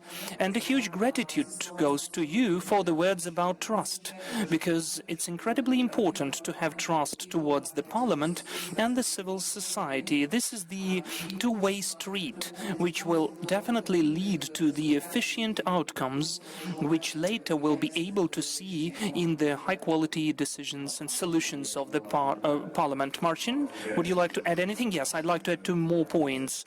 They are important. The first one, thank you. At the research done by colleagues from Rozumukov Center and admire it. I want to share with you an interesting observation, which could be a lesson learned for Ukraine. As you know, we had a challenge of parliamentarism over the last 8 years in countries like Poland, in Hungary, and what we've seen, an interesting correlation. The less respect, the less recognition the parliament would be giving to the opposition, parliamentary opposition, undermining the rights of parliamentary opposition correlates with decrease of trust in the parliament. And we can see it through the research in Poland. So the voters and supporters of the opposition, the moment the parliament is not recognizing the rights of the opposition, among the voters and supporters of opposition, the trust in parliament is decreasing. And I want to tell you that I am very proud of what we call a Jean-Monnet dialogue. It's Verkhovna Rada, European Parliament and NDI, because I've seen over the last two sessions there is a recognition that we have to increase the right of parliamentary opposition. Majority is recognizing it, and there are concrete proposals how to do it. So I hope that what we notice in Hungary and Poland in terms of a decrease of rights, decrease of trust in parliament, we will be able to stop this process by recognizing the constructive role parliamentary opposition can play in parliamentarism. Thank you. Are there any other questions from the audience? Yes, please. Thank you. My name is Sergei Kucheruk. I'm the representative of Kyiv School of Public Administration named after Sergei Nizhny. And I have the question and maybe appeal to Ms. Shulak and to our speaker, who is the representative of the project of communication strategy, right? Look, I did not delve deep. I opened the portal of our parliament, and there is a nice chapter there of public society. And there is one more chapter there, the discussion of law drafts. If we get there, we'll see. A cool tool which is interactive. What needs to be there? So Ms. Shulak's committee provided one of the law drafts there, and the process has already been finalized. The overall statistics is that there are 27 law drafts which have been discussed. Nothing is discussed now. I don't have any questions why. Well, maybe because there is no need to consult with the public, though this is the tool which is created and implemented, but unfortunately is not used.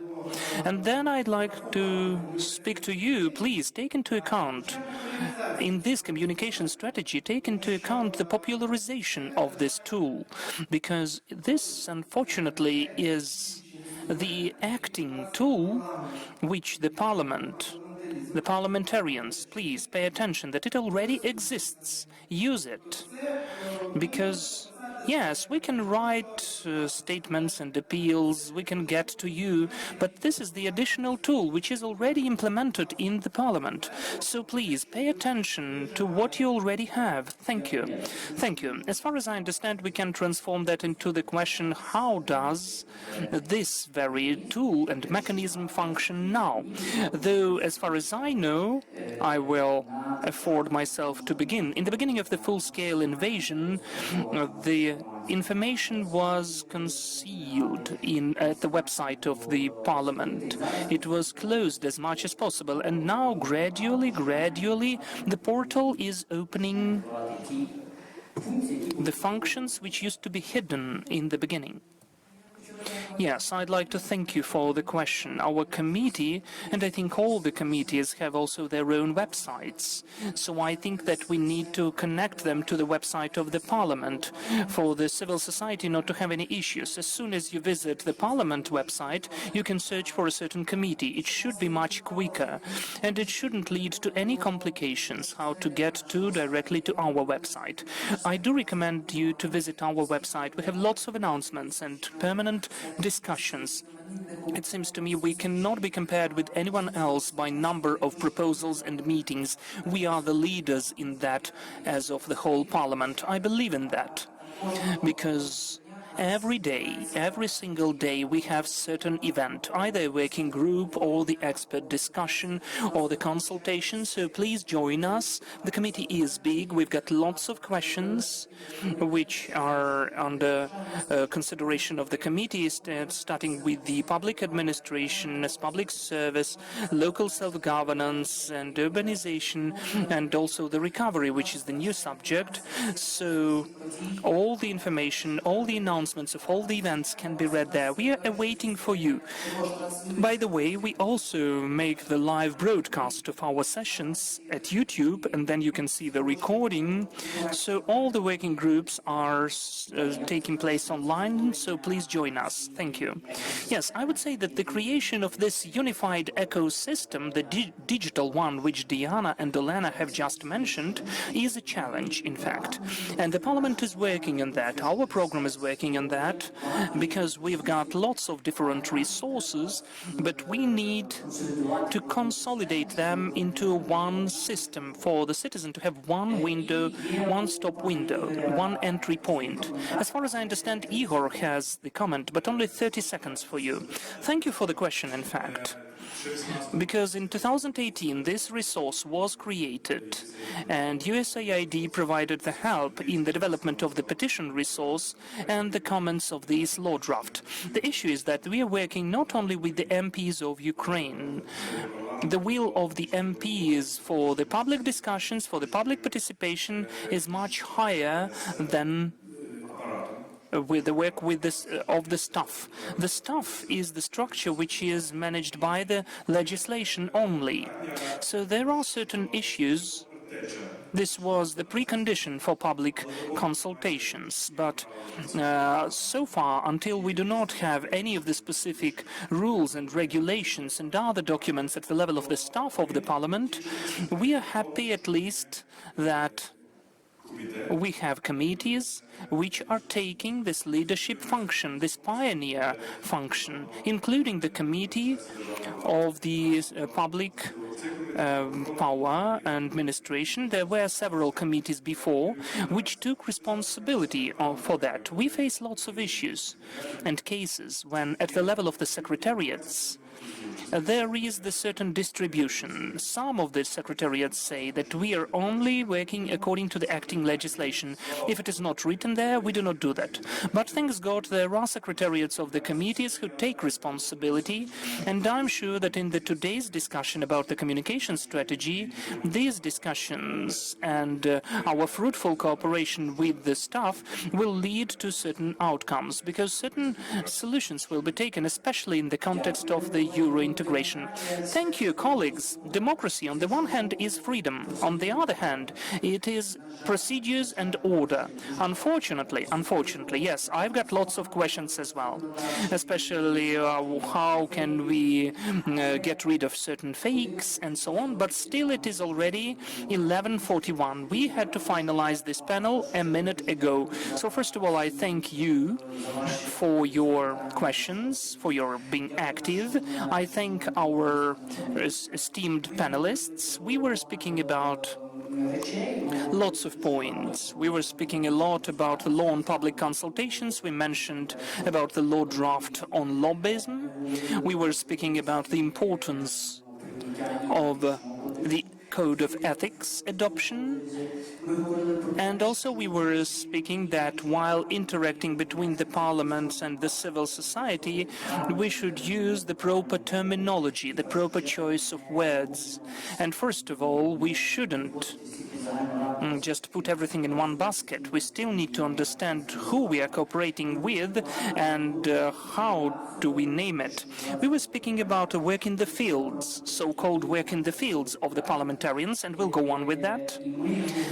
And we were also speaking about that we shouldn't forget that we are supported by the whole world as a democratic country, as an example of the model which has to win in the world.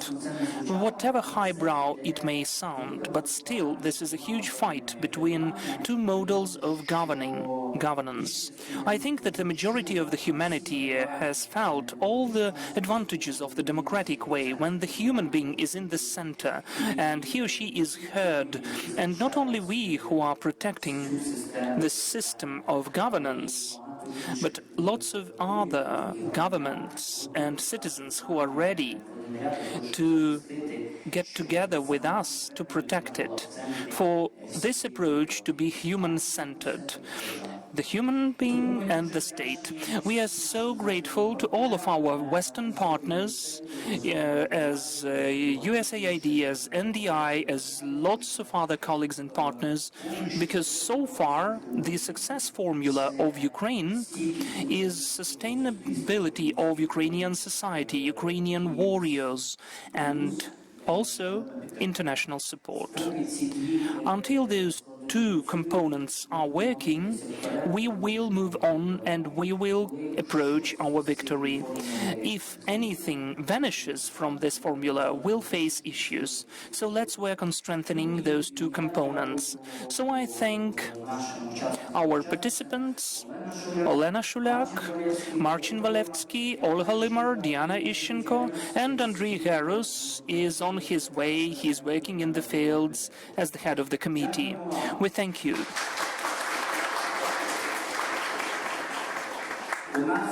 Now we have a short coffee break and we are waiting for you at 12 sharp to speak more details how the committees are interacting with the citizens.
Кава-брейк закінчився, але це не останній кафе-брейк, не переживайте. Dear colleagues, please take your seats. This is not the last coffee break. Don't worry, we'll be speaking about the committees now. I now give the floor to the moderator of the next panel, Ms. Grip. Thank you so much, dear colleagues. We are already beginning. I now invite the participants of this session, of this panel. Please join us at the stage. We were asked to sit together, closer to each other, please. So everything is okay. Are we all here? Did everyone come back? We have the third participant from the Secretariat. Mr. Oleg. Is he here? Okay. So the first two participants are here, so we can start.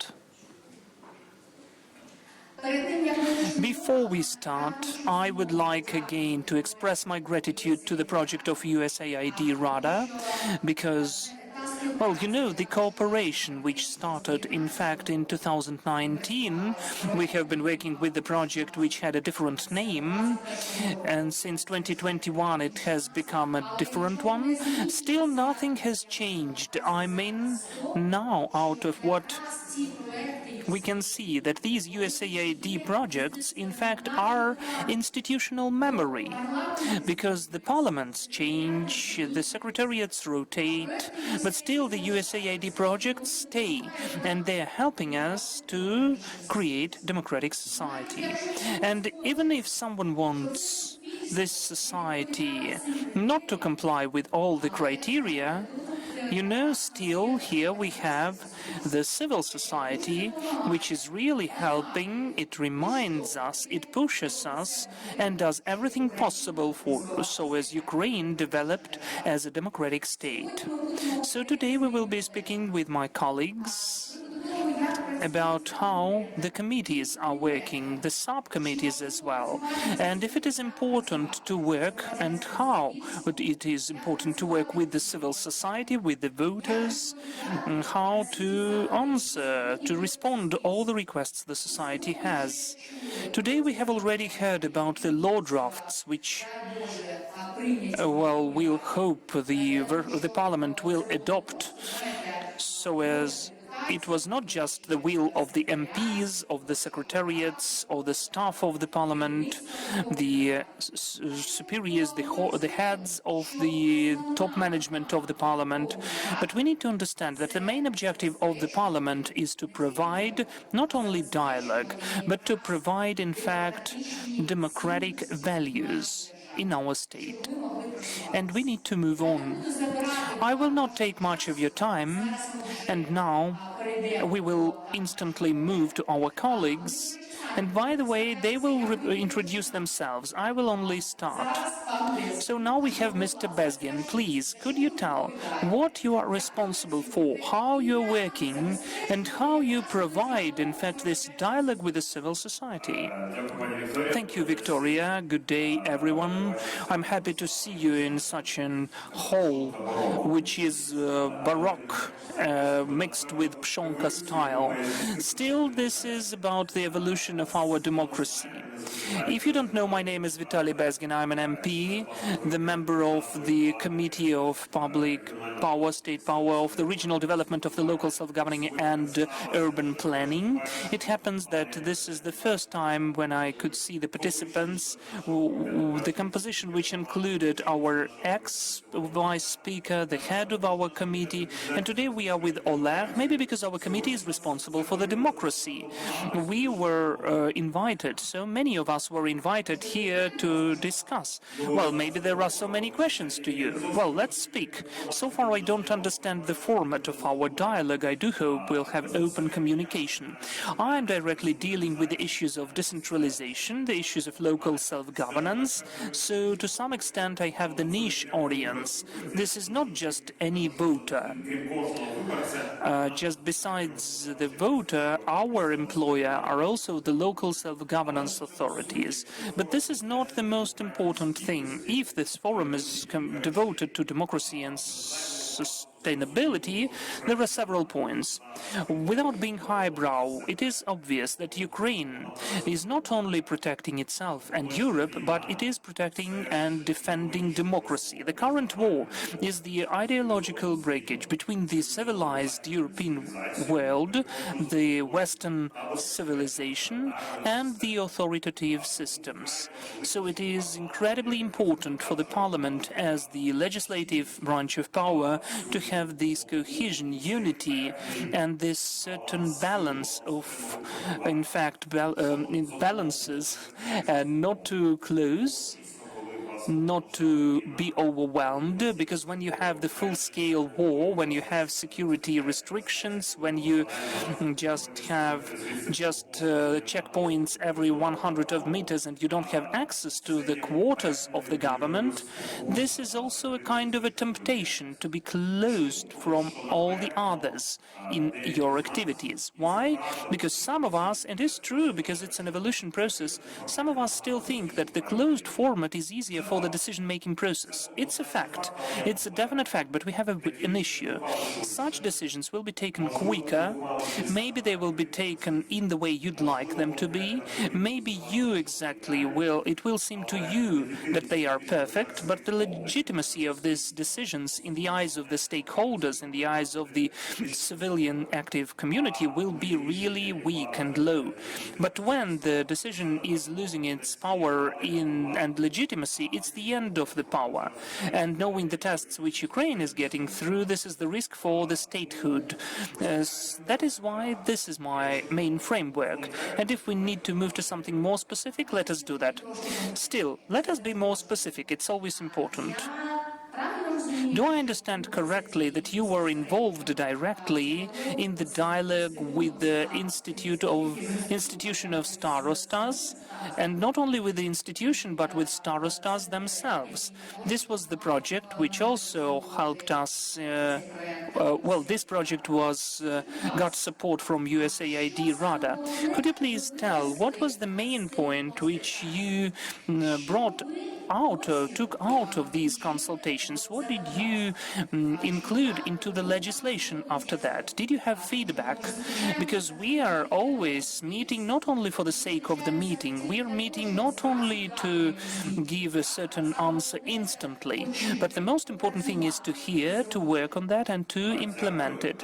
Yes, thank you. That's really a very specific case of our last years of work, and it was done also during the full-scale invasion. So if you don't understand it, if you don't know all the details of local self-governing, starosta is the closest person who is the man of all skills in the village territory.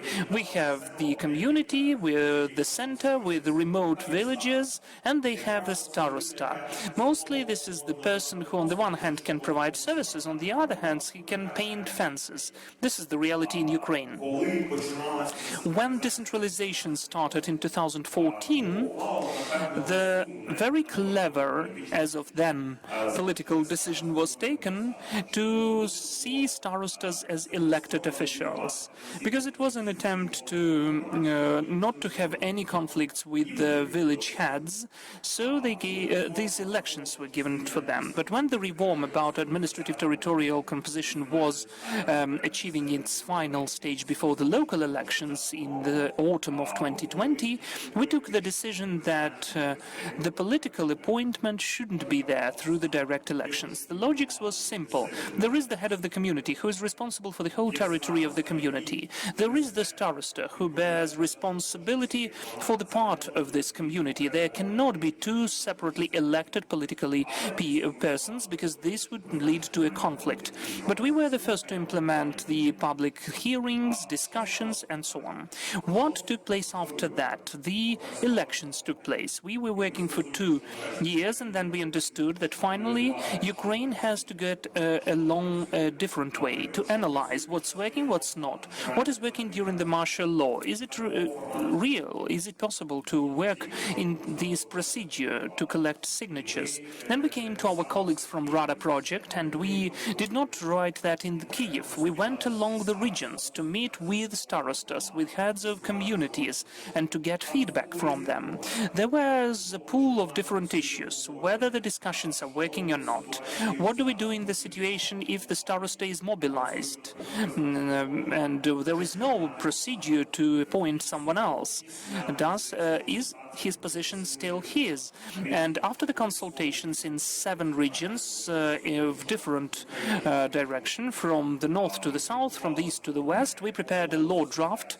We approved it with the associations, with the local self-governance and the Union of Starostas. We registered it, and now we are waiting for the first reading.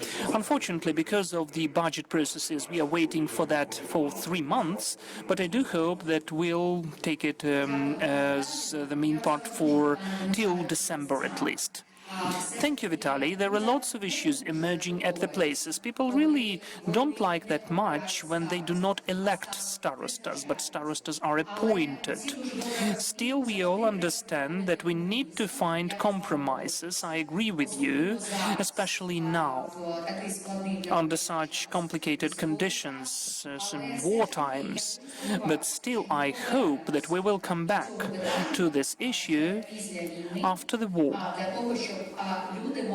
so as people could elect the heads of their communities. Maybe not even the communities, because they are also taking part in that. There shouldn't be there any conflict of interests. If the people are electing the head of the community, then why can't they elect the starosta? But it's only depends on the feedback from the people, because I was speaking to the starostas when I was getting ready to the moderation of this session. Let me instantly answer, because I was touching this topic. Always in the regions we have 2 topics which are raised and which I hear from the people or certain separate politicians. First point, let us give the authorities to the district councils, and secondly, let us elect starostas. I think that I've already mentioned my position about starostas during my speech.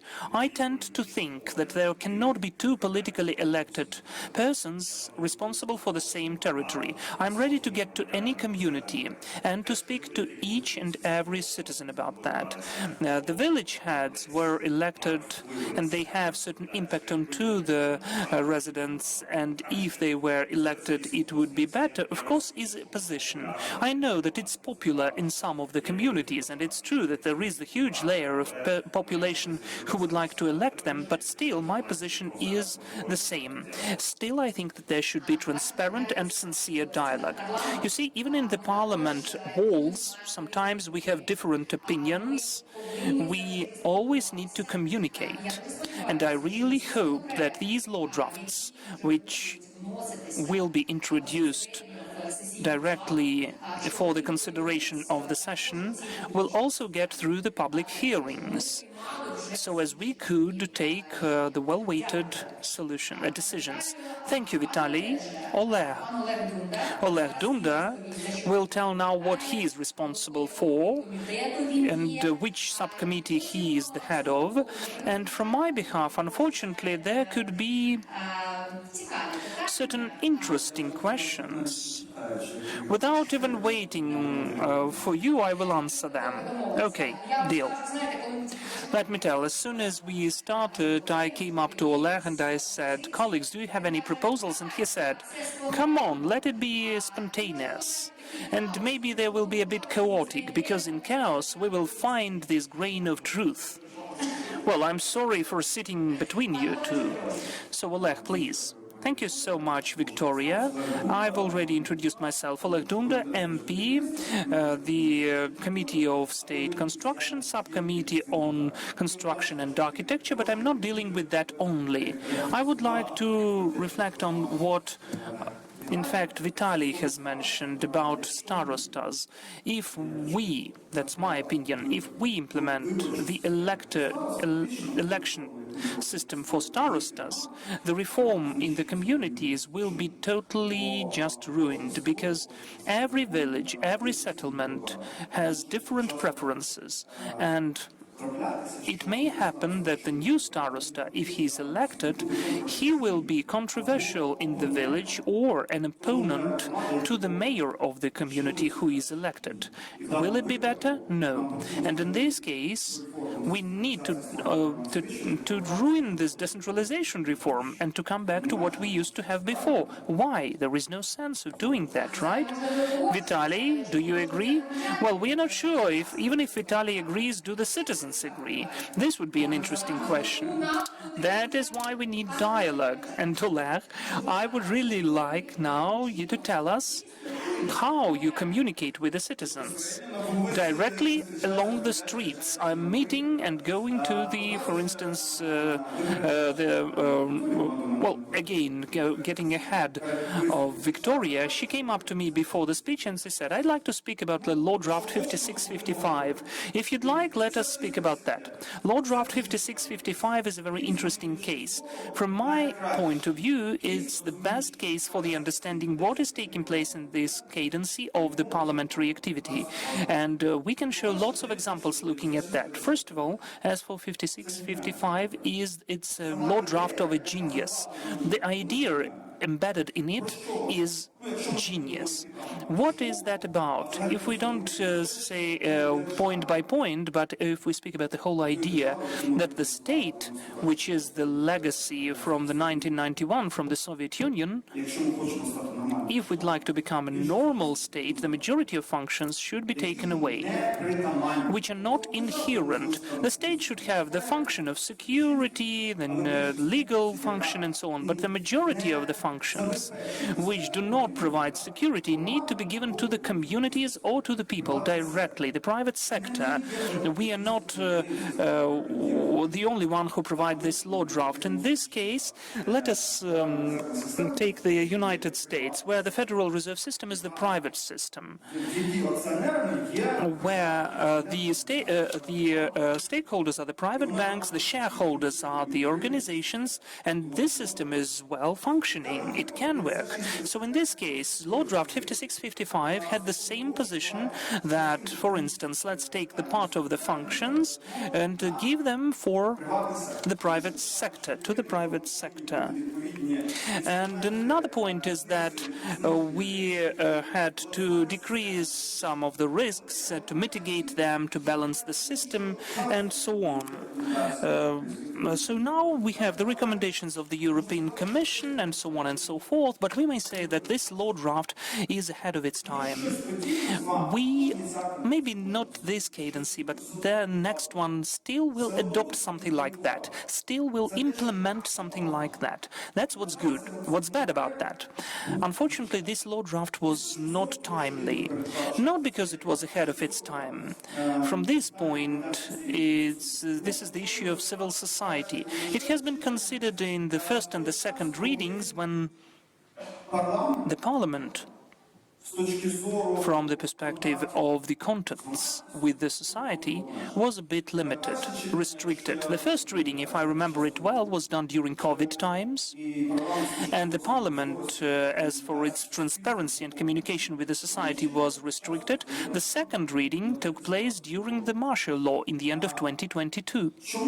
So why is that an issue? We have two details about that. First, the Parliament was not capable, or the people who were dealing with that were not capable, having such restrictions, to make the proper communication and to explain the idea, what are we doing, what we need to do. Maybe not now, maybe a bit later, but we need to do that, and to explain the people and the mayors, and this communication did not take place. And another issue, that as this communication did not take place, the society itself did not have any tools, or was limited in the tools, to let people know what needs to be amended in this law draft before the second reading.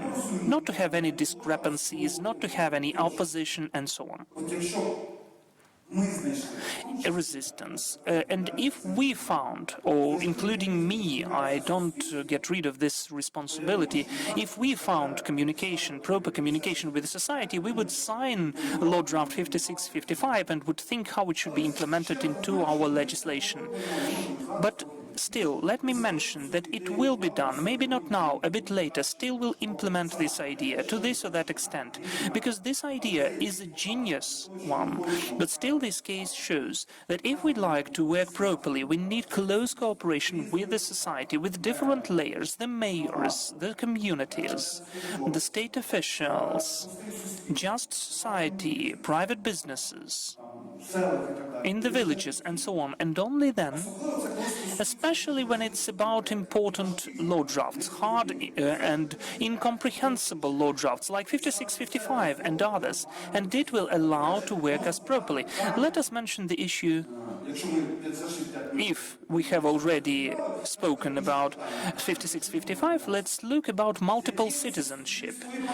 And the society and the parliament is fighting with that for 30 years. There's no cadency which wouldn't deal with that. We need to solve this issue, but again, as we don't have 100% of communication with the society and explanation why we need it and how it should be done, we never adopted it. Though from my perspective, if we adopted it 10 years ago, then maybe we wouldn't have this war.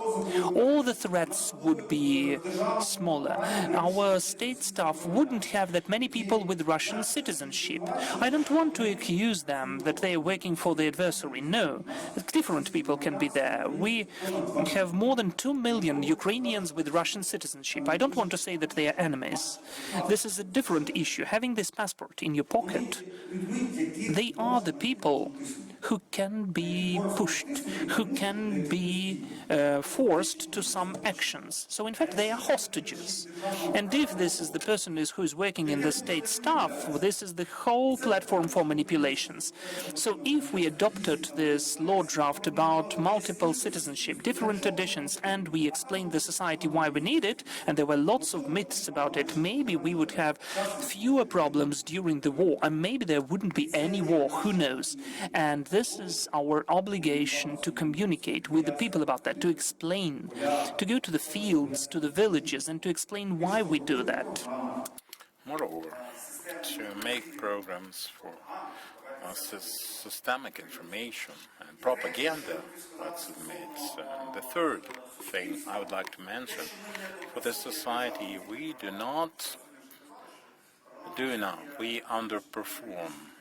The parliament is the most open institution in our state currently, but we are malfunctioning as regards communication with different institutions. In Europe, we have from 4 to 8 million. This is a great army, and we have to engage them for promotion of the Ukrainian idea, put in pressure from the grassroots level, the CSO, and our enemy do that. And the parliament is communication with the people, not just here, but DPs. They all have the reasons for relocations, but we have to employ them for the state interests. Have I answered your question? Oleg, some part of it you have, some part of it you haven't. And I've been listening to you, and what I hear is that, first of all, you recognize your mistakes. You admit to them, and this is very important, you know, to understand whether the authorities take any heed of the society. Do they enjoy the trust of the society? And 56-55 hasn't been signed off by the president yet. I think it's an important fact. And the thing that we all understand that that bill perhaps was okay. I also voted for it, and after that, people, constituents, started coming and asking why. Why would I vote for it? Was I a lobbyist of that development mafia? And then you start talking to people, start explaining. But it is not just important to explain it, it's important to listen actively and hear their argument. When we learn how to listen actively and take heed of the arguments, have public hearings not just for the sake of ticking in the box, that we have done it and we proceed on the line, Your opinion is great, but we know better because we are better positioned as parliamentarians. No, this is not the way. The way is seeking a consensus. I can use your own argument. You say that we have to use civil society as a driver. No, this is not about easy riding. We have to cooperate with the civil society, what I feel as an MP, and I think it is very important indeed for them, for us to take heed of the European 56-55 again. Well, let's circle around it. It's a great example. Your constituents approached you and started reproaching. Yes, they called me a mafia member. Yes, that's the right notion here. Mafia. Mafia indeed. The reason why I'm discussing that, any society, any stratum of the society, they have their own ideas about societal developments, any kind of sphere. They have their own opinion on everything, practically. And we have to communicate and rectify the distortions that they have in their perception. It was a great example about developmental mafia. Well, 1 out of 2 citizens cares. Regardless of what you develop, what you construct, even with all the documents being okay, you are a member of mafia, because that's the way they see it. No matter what you do, you're mafia. No matter how you operate, you're mafia. And it is impossible to find that alone, being alone, to change this. So we have to apply to associations, to the parliament as an association. This is not about mafia, this is not about corruption. Of course there is corruption, no doubt. Otherwise we wouldn't have reformed it, but who isn't corrupt, let's say? Now, nobody says that a healthcare system is corrupt. They all say that, they all do. Let's take education. How about it? Mafia is everywhere. Mafia is immortal. Wow. Ola, let's take care of that. I've heard a lot of words. People do not understand what construction development is about, but they immediately come up with this notion of mafia. And that's the end of it. The long and the short of it. So we have to communicate continuously. We have to talk, and walk our dog till the very end. This is about Rada. This is about Parliament.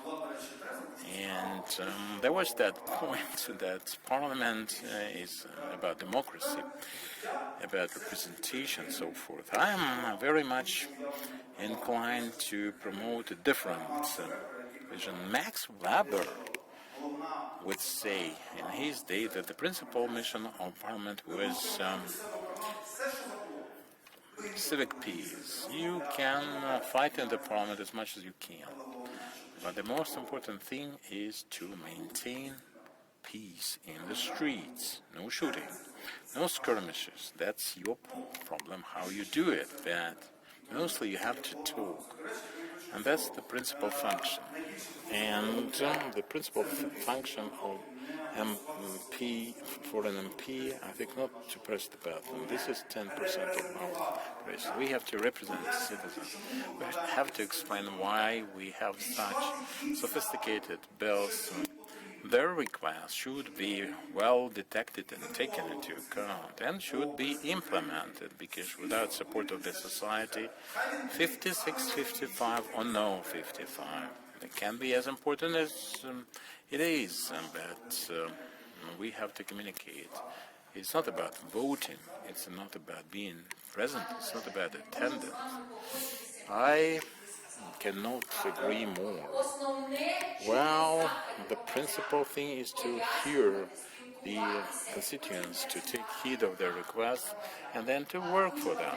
Thank you very much. You see, 10 minutes and we've got it right. Easy. Now, Danilo Bondar is our next speaker. We've heard at the first panel that there are MPs, there are staffers, there are secretariats, and they all have different functions assigned to them. This is well appreciated, but we all work for the parliament. So I would like to hear the opinion of a person who acts as deputy head of secretariat. Perhaps this person can add something to our discussion. What should be done, in your opinion, for this cooperation with constituents to be promoted to a higher level versus what we have today, presently? Thank you for your invitation. I would like to say that my work follows operations of the MPs, but it's also important.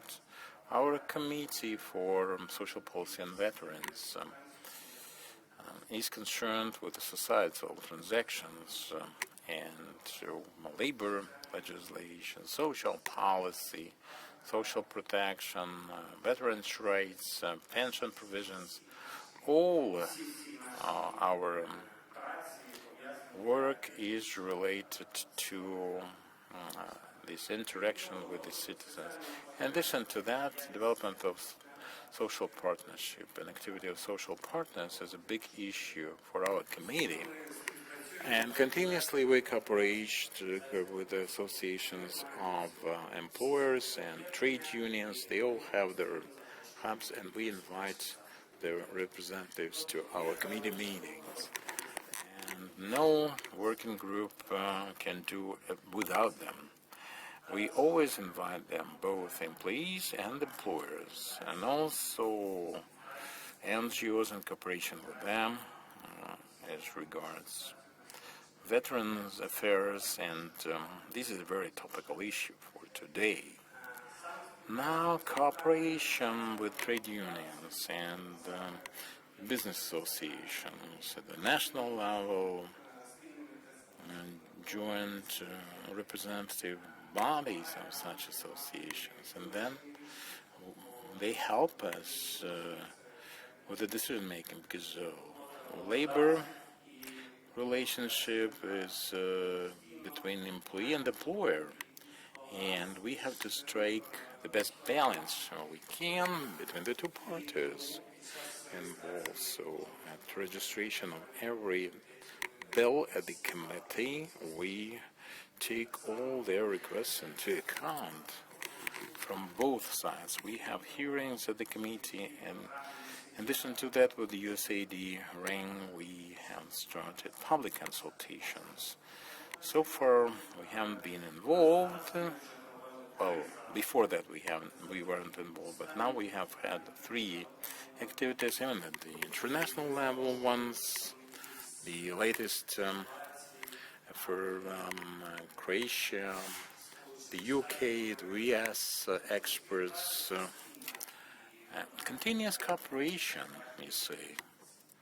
And let me just say that the level is high indeed, and we take into account all the positions. Our MPs, our members of the committee, deliberate and take well-crafted and weighed decisions.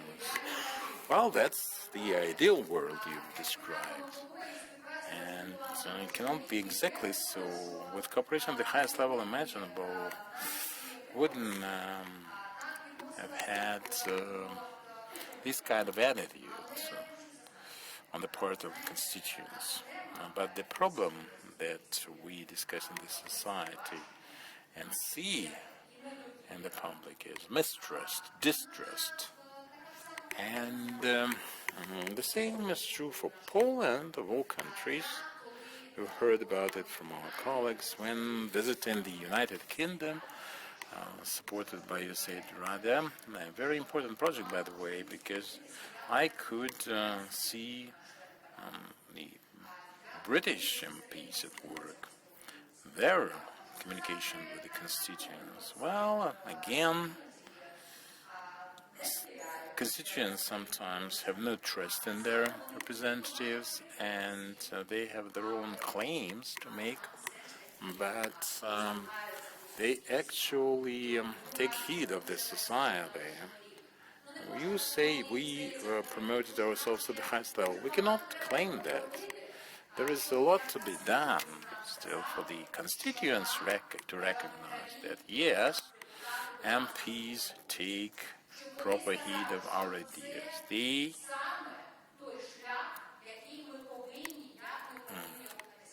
conjure with us. And this is not by way of criticism, but I would say that we always have to improve our work. By the way, when we just started my committee for energy and communal service, I've worked for USAID for 17 years. And I could see how important it was to have public hearings, how important it was to adopt the laws. And then I attended a committee meeting, and everyone was voting on the committee, and for the laws. No one knew anything about this. And I would like to thank USAID RADA, because it's exactly because of the project and the Sustainable Toolkit presented and provided that we could realize it wasn't just about voting, but for working with the society, taking its opinion into account, and also the post-legislative scrutiny, the oversight. We have really a lot of great laws, but they wouldn't work, and that's for the legislation, but not legislation alone. This is for the legislature to take the gaps into their accounts and to mind them. Because thank you for the energy efficiency law that you brought our attention to. It is a beautiful law, but it is not being implemented. Why? Because we have no legislative acts, and we have to think, if there is a law, why isn't it effective, and what should be done to make it so? So let me discuss it with Vitaly. Can you tell us, where do you see any kind of weak points?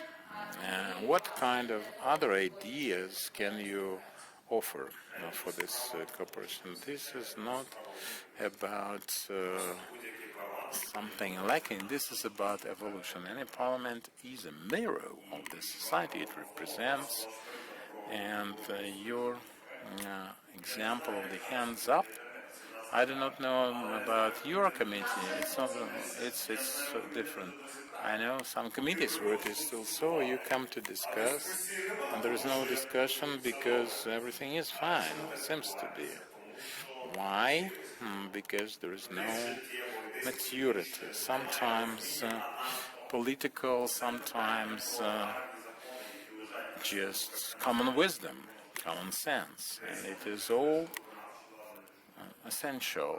Sometimes there is no institutionalization, but sometimes it is because at the stage of comparing notes with the stakeholders, nothing is done, and then there is a power delegated, and there is no money, no expertise or anything, something.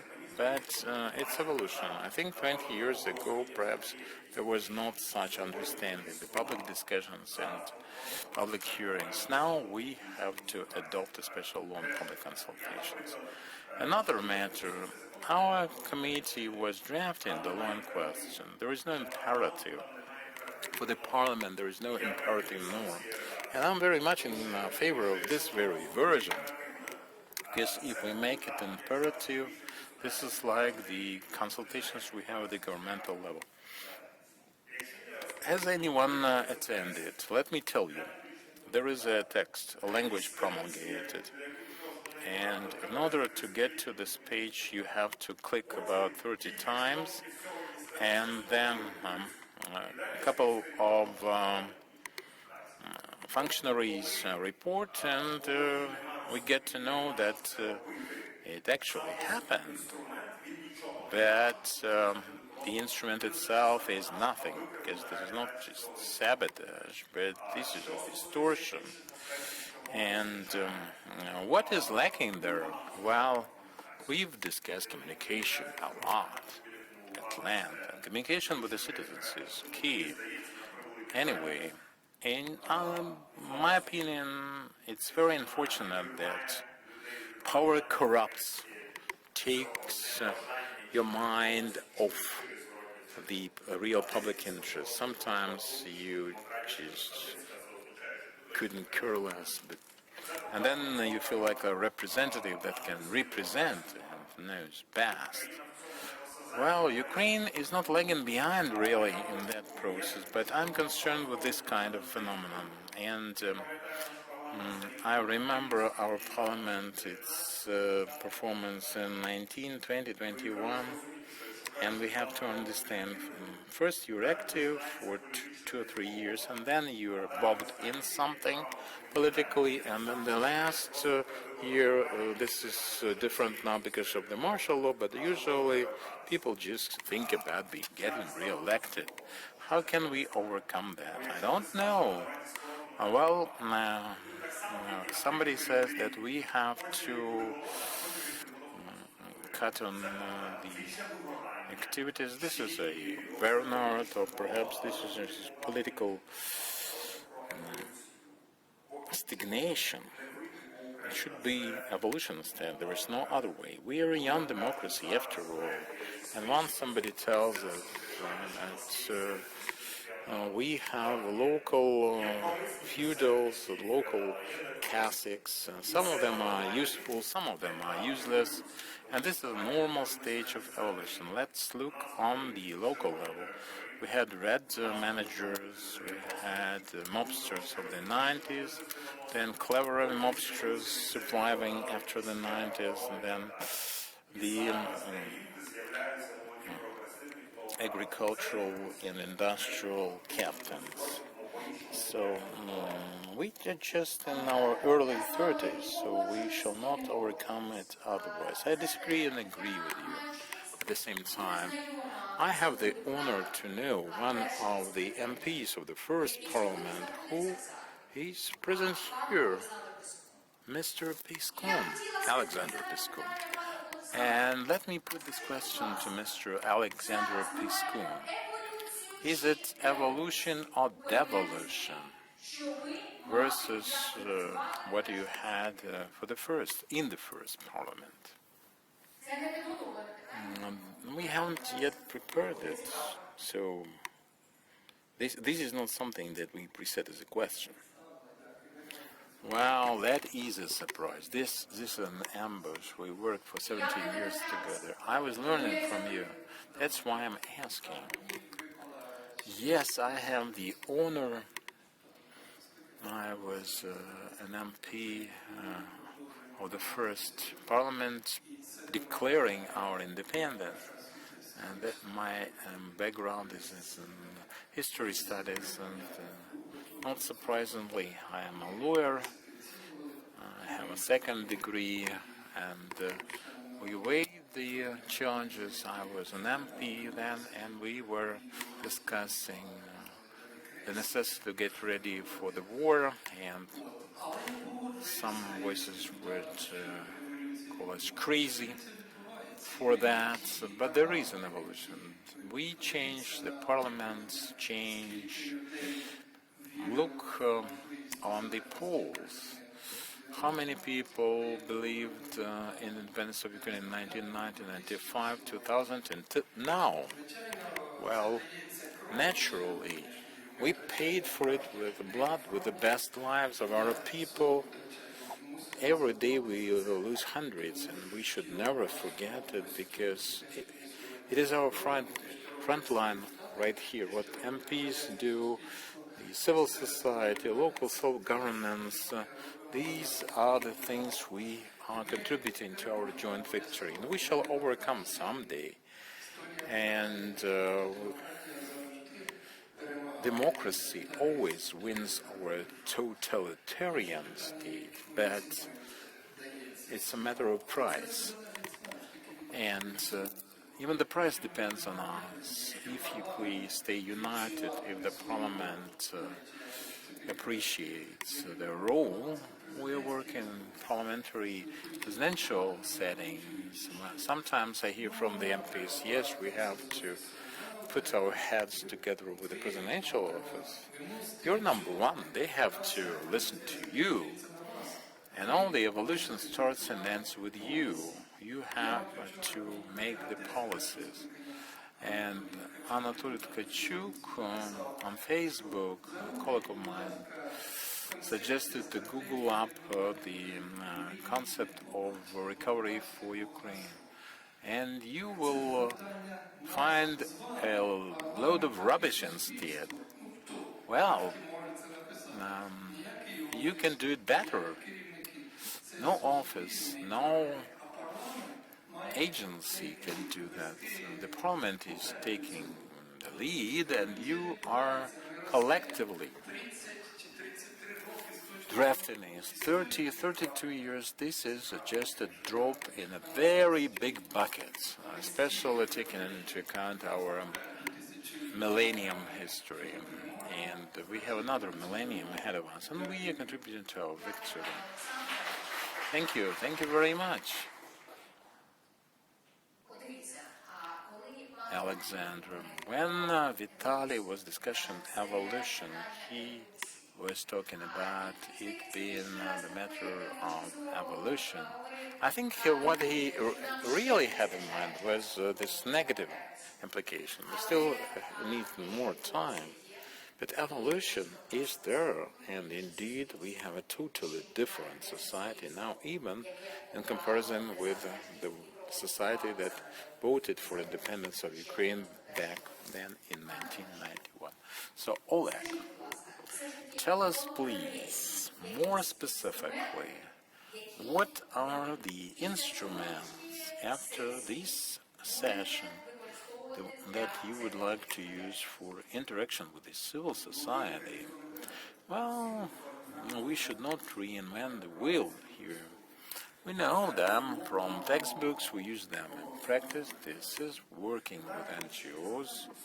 It's a different matter. What tasks should we set for ourselves? Yes, cooperation, you're right there, but we have to appreciate that at the parliament there is this branch of power, and sometimes we have a little bit more information that no community can get, and we have to explain that, where they make a mistake, where they should go. We have to lead them and get information from them where we can make a mistake. We also have this bubble or a silo with a very distorted kind of understanding and appreciation of the current processes at work.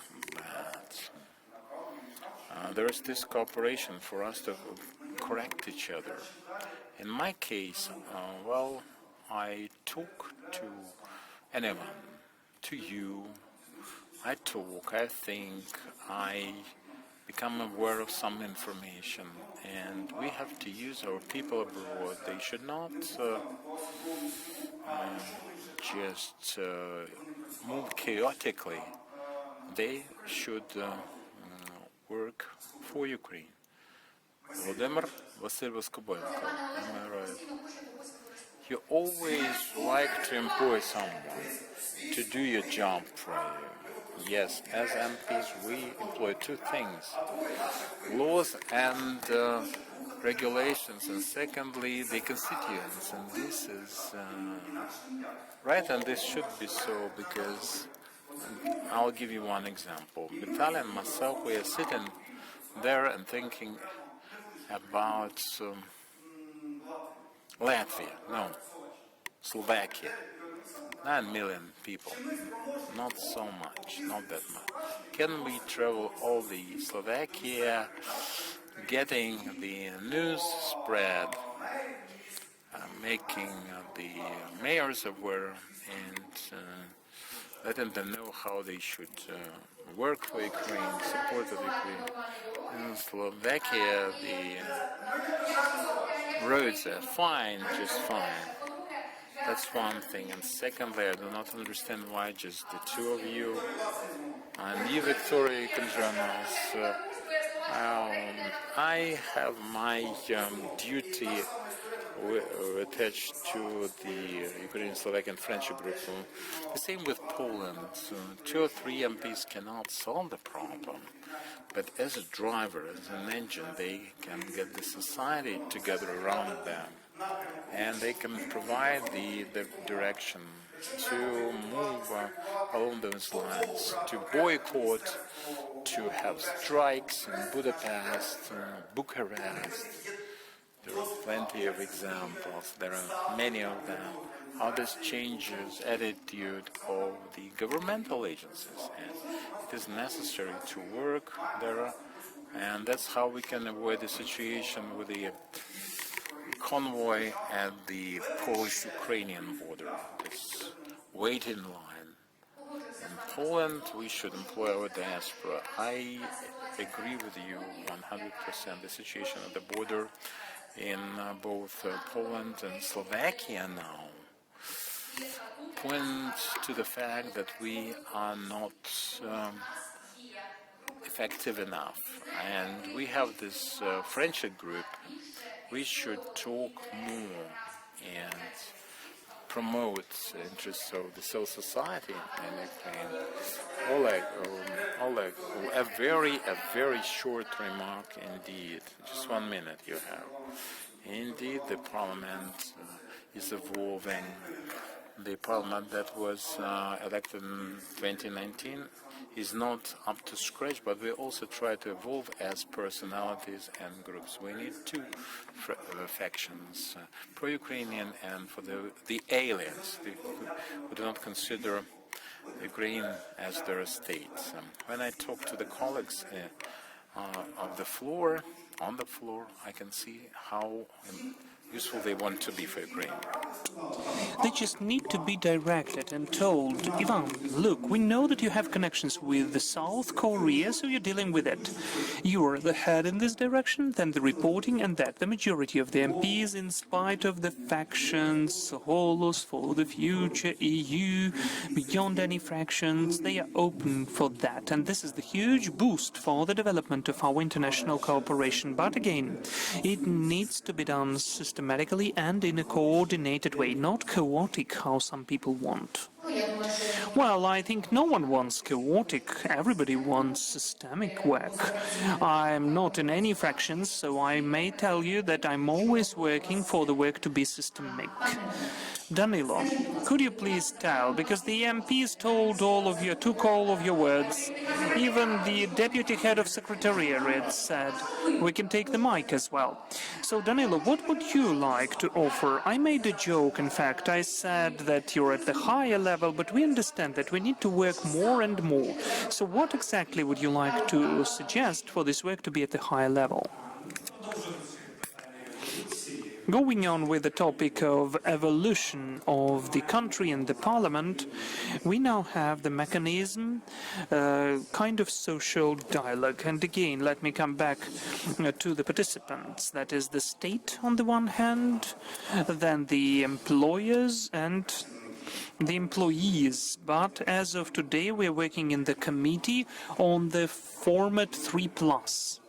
That is, we are planning to involve other civil society in that as well, because not only both sides need to be involved, but we all need to understand that, for instance, the labor relations also concern our family. When we earn money, when we are breadwinners, to provide a family, we need a resource for our child to study and to live and develop. So we are not stagnating, we are working forward on and on. Besides that, as I already mentioned, and the MPs mentioned as well, Thanks to the USAID RADA program, we have had such a mechanism of the new work in our committee, that is PLS survey. We involved more than 60,000 respondents who took part in that. I cannot say that for 100% it was a successful experience, but at least it's a beginning. We are planning to involve this mechanism in our work on and on, and I'm really grateful for the opportunities which we are using now. Danilo, I thank you. The only point I do hope that you involved not opponents but respondents, the people you would like to speak to, the partners, because you said opponents, in fact. But look, I cannot finalize this section without the words like these. Vitaly will speak only if he answers the Q&A. Who has the question to Vitaly? You see there are hands. Let us start then. Because we can speak on and on, we are parliamentarians, obviously. But what about the questions from the audience? Let us begin. Row 1, please. Front row. Well, that's why I took this place. My name is Vasil Voskoboynik, All Ukrainian Association. I'm the head of All Ukrainian Association of Companies on International Employment. And I would like to pose a question, not to pose a question, but to make a short remark. In fact, communication between the parliament and the civil society is the two-way street. On the one hand, people need to hear what is taking place in the parliament, because the names of the law drafts is cool, but for those who are in the walls of the parliament. But if the people do not understand the laws adopted in the parliament, these laws wouldn't be complied with. And the second point, in the parliament, our elected officials need to say, need to hear what the representative of society are speaking about, otherwise it's not working. An example, I spent 7 years of my life to promote the law draft which was adopted in the parliament, the law on the protection of labor migrants and the anti-fraudery. And I spent 7 years for each of the MPs and representative of the Cabinet of Ministers to hear about the problems of labor migration. Then we had some fruitful work with our representative of the Committee of Social Policy, Danilo Bondar. I don't remember, it seems to me we were working on 3 years on this law in different options. 247 MPs voted for it, and on the 10th of April, the President signed it. So it shapes the most important thing. If we have communication between the Parliament and civil society and vice versa, then we'll have fruitful cooperation which will lead to outcomes. Thank you, Vasil. So it's not in vain when Vasil said that Danilo said that they're working at the high level. We had an example now. Thank you.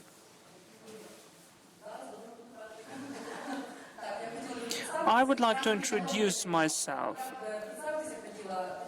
My name is Tatiana Kucher, Reforms Office of Tatiana Kucher. I'd like to come back to the practical implementation. I'm always for practicality, because we can invent lots of points, but then it's not working. So what about starostas? This is the first remark. How can you provide accessibility and democratic nature of starosta positions, because lots of communities were forced to amalgamate. They did not take this decision. So how can you implement the representation which you mentioned, the representation at the places, if the starosta takes the salary which is given by the head of the community? The head of the community regulates whether the bonus is given or not. Of course, the local self-governance authority is voting for the budget, but the head of the community decides if the starosta is obeying him enough or not. Honestly, this is the practical example. Could you please tell what's the mechanism to provide democratic relations. And secondly, as for your line question about urban planning, we have public hearings. We're all taking part in that. It's all cool and nice. The picture is nice, but it's only the picture, because at the places they tell us, yes, we listen to you.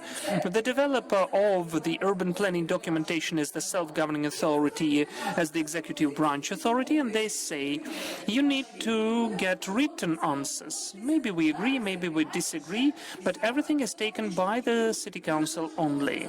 And the person cannot just say, I like it or I don't like it at the city level. The person needs to explain and to substantiate why it violates the law.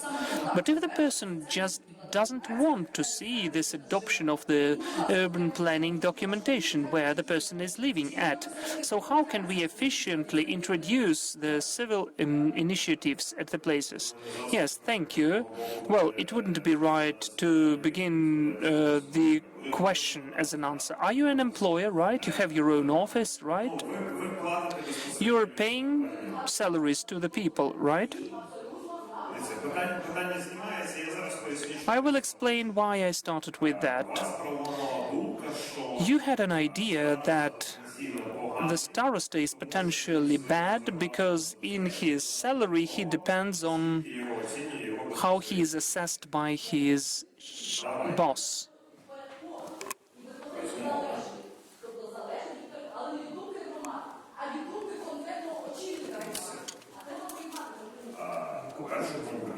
Well, they have compromised there because the starosta cannot be appointed to the position without the public discussion, without the collection of the certain number of signatures.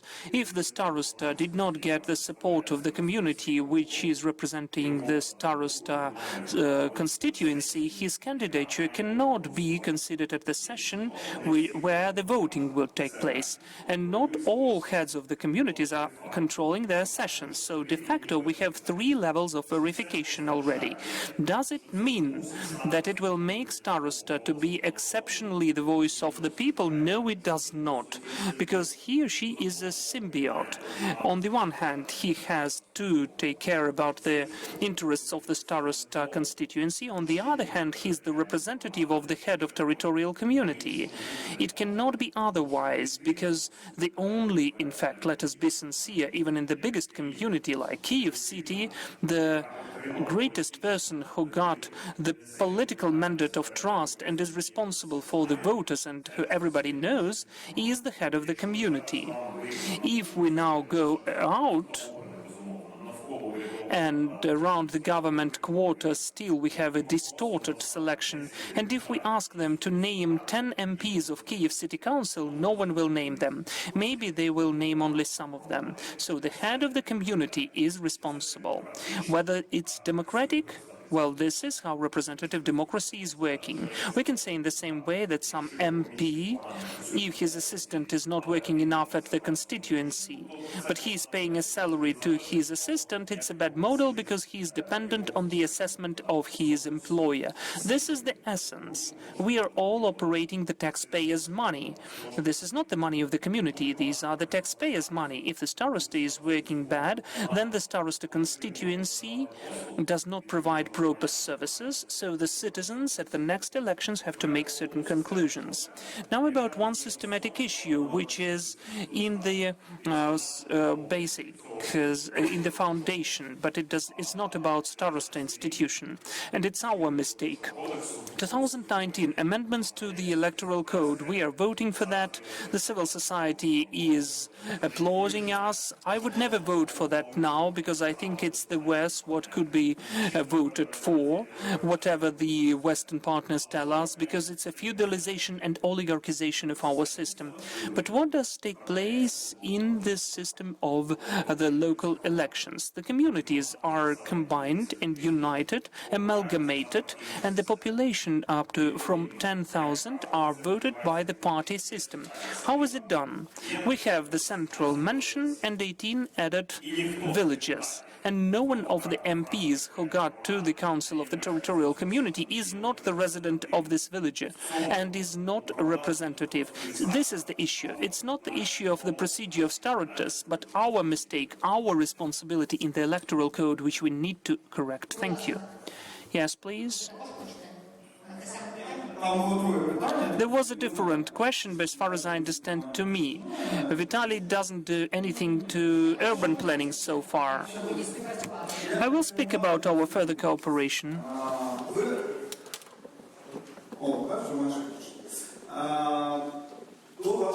So as for your question, it's very interesting from the perspective of communication with the society, how it should be done. I wanted to speak about that, but then we went into the law draft 5655. You're such a provocative person. That's humor, Victoria.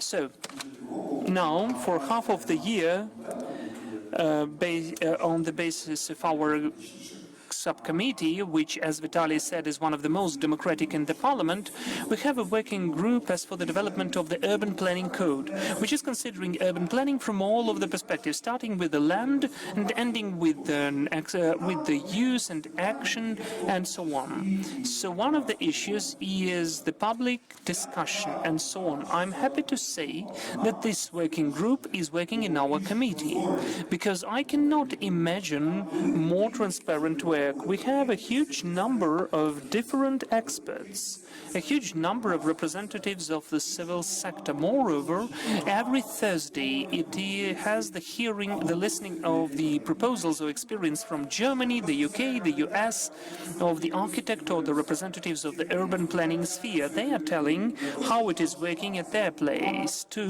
offer a new model of urban planning code using the help of the civil sector. So in this case, I may only say, please join with your proposals. Please join this work. So if you don't praise yourself, no one will praise you. That's true. We have the most democratic committee, you said. I can say the same about our committee on energy. So let us just then compare them, and we'll see which committee is the most democratic. But sorry, what's your question? My name is Tatiana Pavlovska. I'm the head of the CSO of orphans, people with disabilities, and being voice of these layers of society, I'm happy that I heard that there is a necessity to communicate between the representatives of the parliament and the civil society. Because I personally have such an impression that these people are living on their own and you are living separately. So look,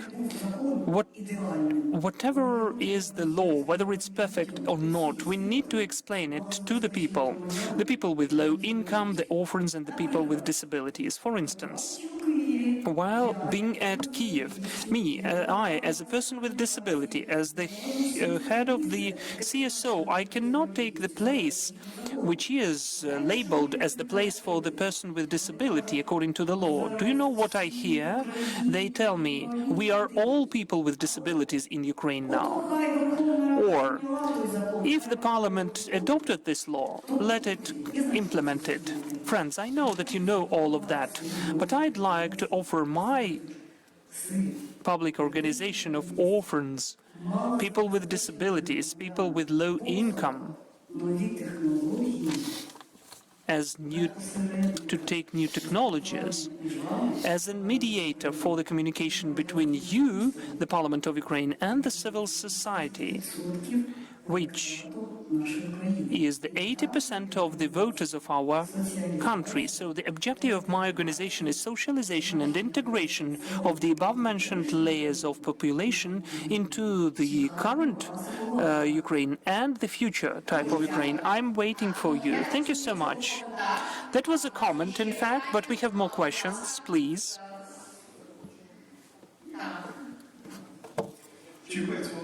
Volodymyr Chepets, the head of the Council at the Ministry of Defense of Ukraine.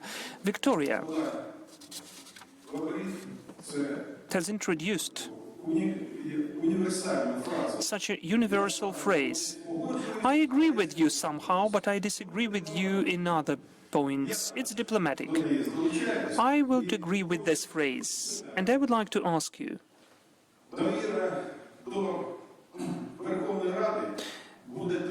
we'll have trust to the parliament when the laws are implemented and complied with.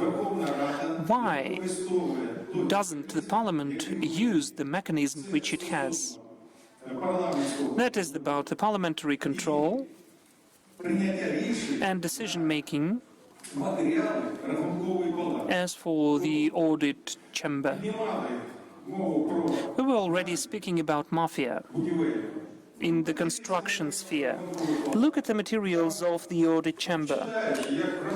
When you read them, it's like a detective novel. But as for the information for the society about the decisions taken according to the materials of the audit chamber are not there, they don't exist.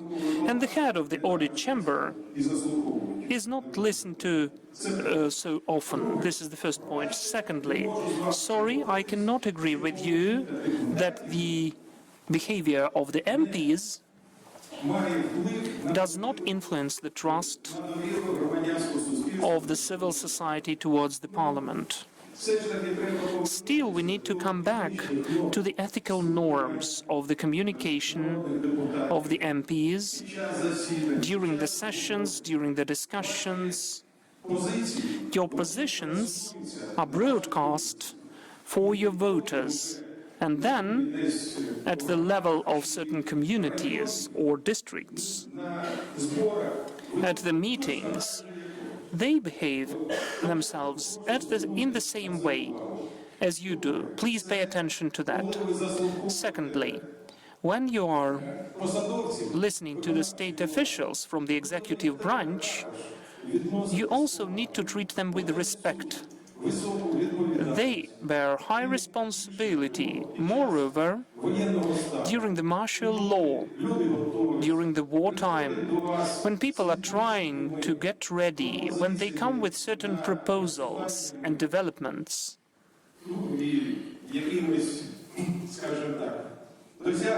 and some achievements of theirs, you know, the position of the MPs is just disrespect. They don't want to listen to them. And they, in fact, tell about the problems and issues which the civil society told them about. I'm not expecting for an answer from you, but please take into consideration what I told about. Thank you, we'll take that into account. Besides that, I'd like to say that Mr. Stefanchuk, at the latest session which we had, was speaking about the same, how the MPs are behaving at the session hall. Believe me, you are heard, and I hope that we'll try to introduce certain changes. Can I respond? Can I react? Make an attempt?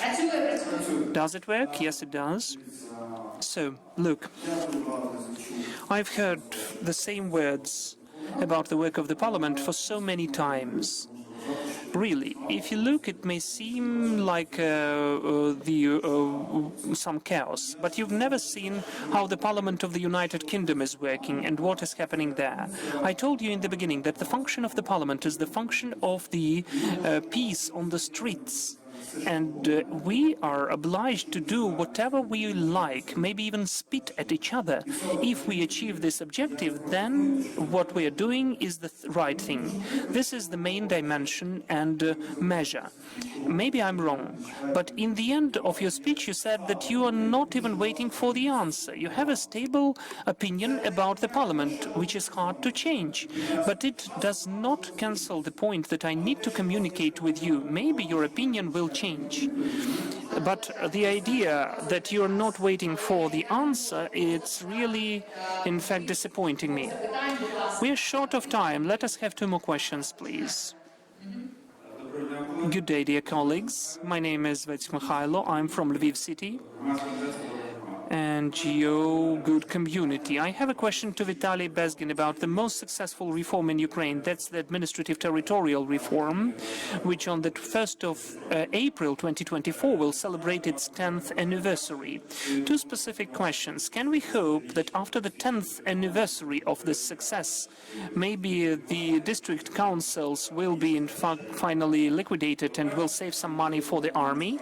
And the second question is, In spite of what is happening, I think that the delegations are going to Poland, but where do you see the closest chance to create agglomerations around some city? Because we know that there are lots of incapable communities. Statistics along Lviv region is rather sad, honestly speaking. I just cannot speak about that. And the community is, as for the number of population, we have 5,000, 7,000 of population which are incapable and inefficient. When can we hope that they will be amalgamated with bigger towns? And another point about the distribution of parliament, about being pro-Ukrainian or not. I don't think that the part of the parliament can be pro-Ukrainian and the part is not. So we hope that you will push some people who will be speaking about pro-Ukrainian points. Believe me, no one wants to do that. Everybody is working for Ukraine. So there were two questions. First, decentralization and successful 10 years.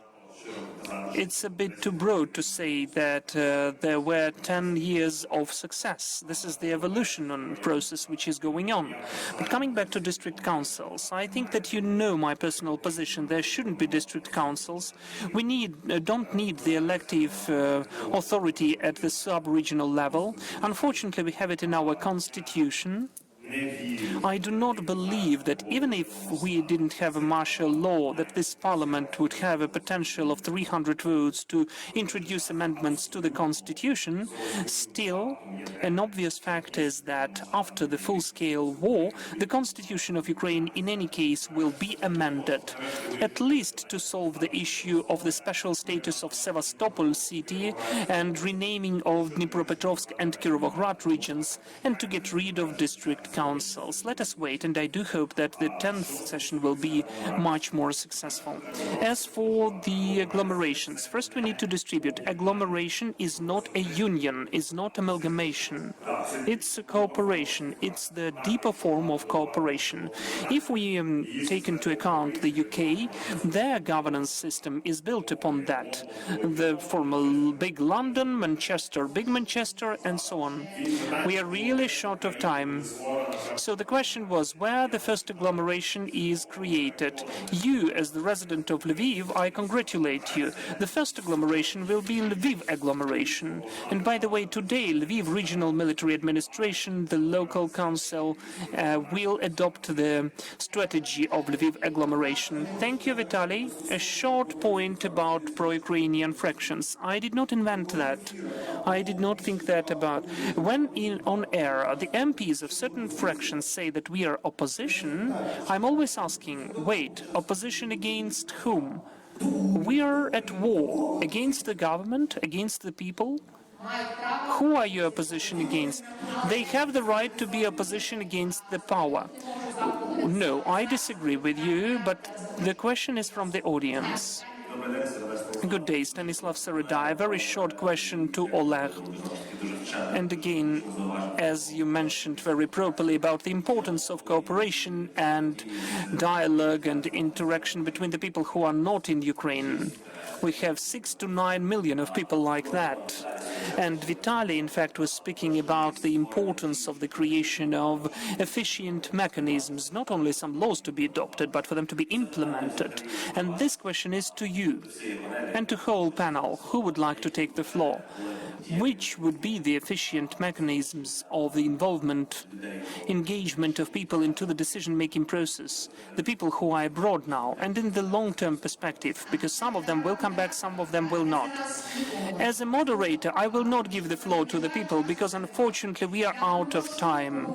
Please, let us speak about those issues behind the doors, because if you have any of the answers, provide the answers personally. But I think the question is really complicated. We need to think on that. Thank you so much, all of you. I do hope that the session was useful. Thank you.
Шановне товариство, слава Україні!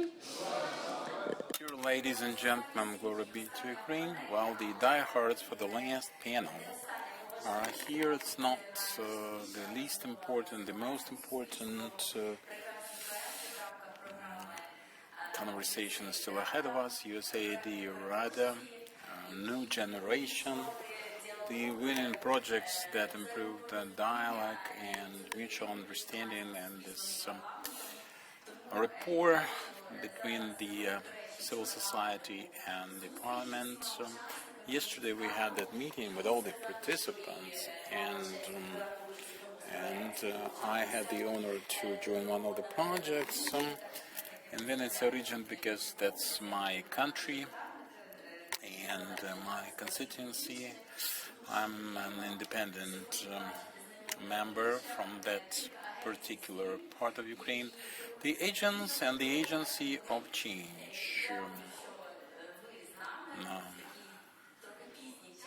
Nobody but us. That's the slogan, I believe. And now we would like to invite you to discuss initiatives of NGOs to support the democratic resilience of the parliament. Захарій Plitko, Verkhovna Rada from Lviv region.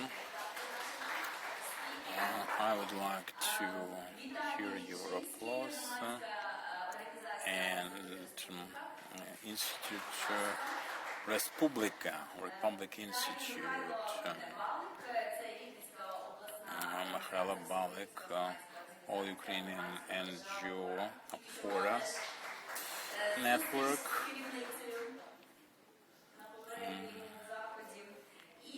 and Inna Velichka from Green Tourism, Green Rural Tourism Association. Minutes have also had some meetings, and Eldar Suleimanov from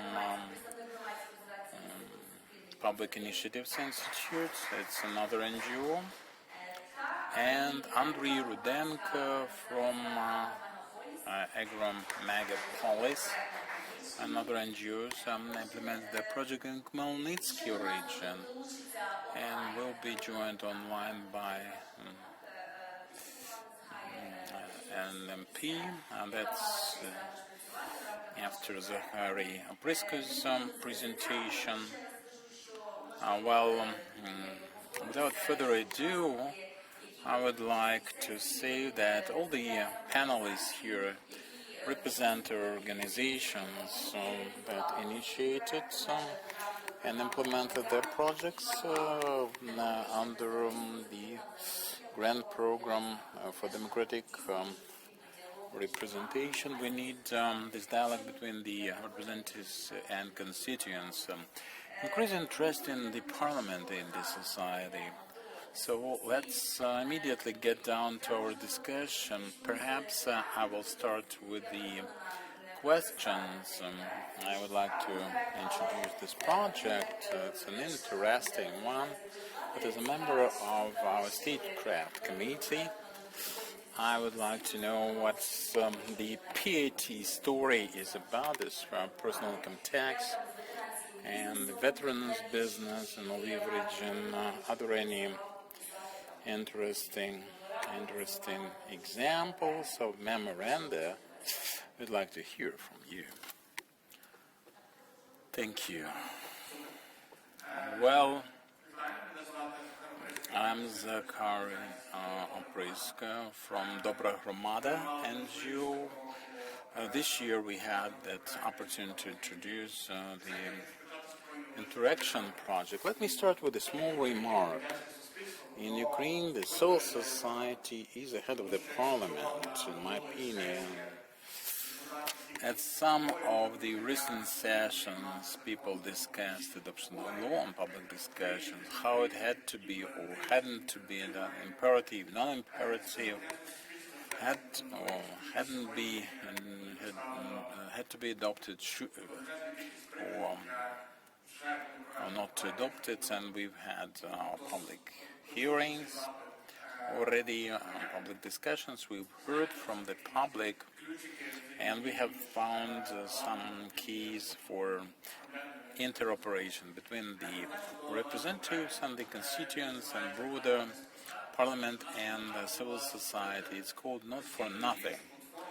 And this is the communication platform of continuous action for the public, for the parliament, for the business agent to develop economic solutions to recover economy presently, now, at the time of war already. It is historically so. We were lucky or not so lucky that our project in time coincided with a public discussion on PIT, or especially military PIT. And I'm sure that we all know the subject matter or about it, because, so let me skip all the academic part. Well, summarize. I would like to say that communities were not ready for the martial law, and they had to bear the burden. They were actually semi-paralyzed with the administrative reform consequences, the challenges with the IDP status, IDP business, relocated business, budget constraints to boot. And the only advantage was that military piety. And some communities or the units were that the dislocated and deployed military units would add up to 50% of their budget, using that for their own governance to maintain some kind of normal operations. In their communities, it is obvious that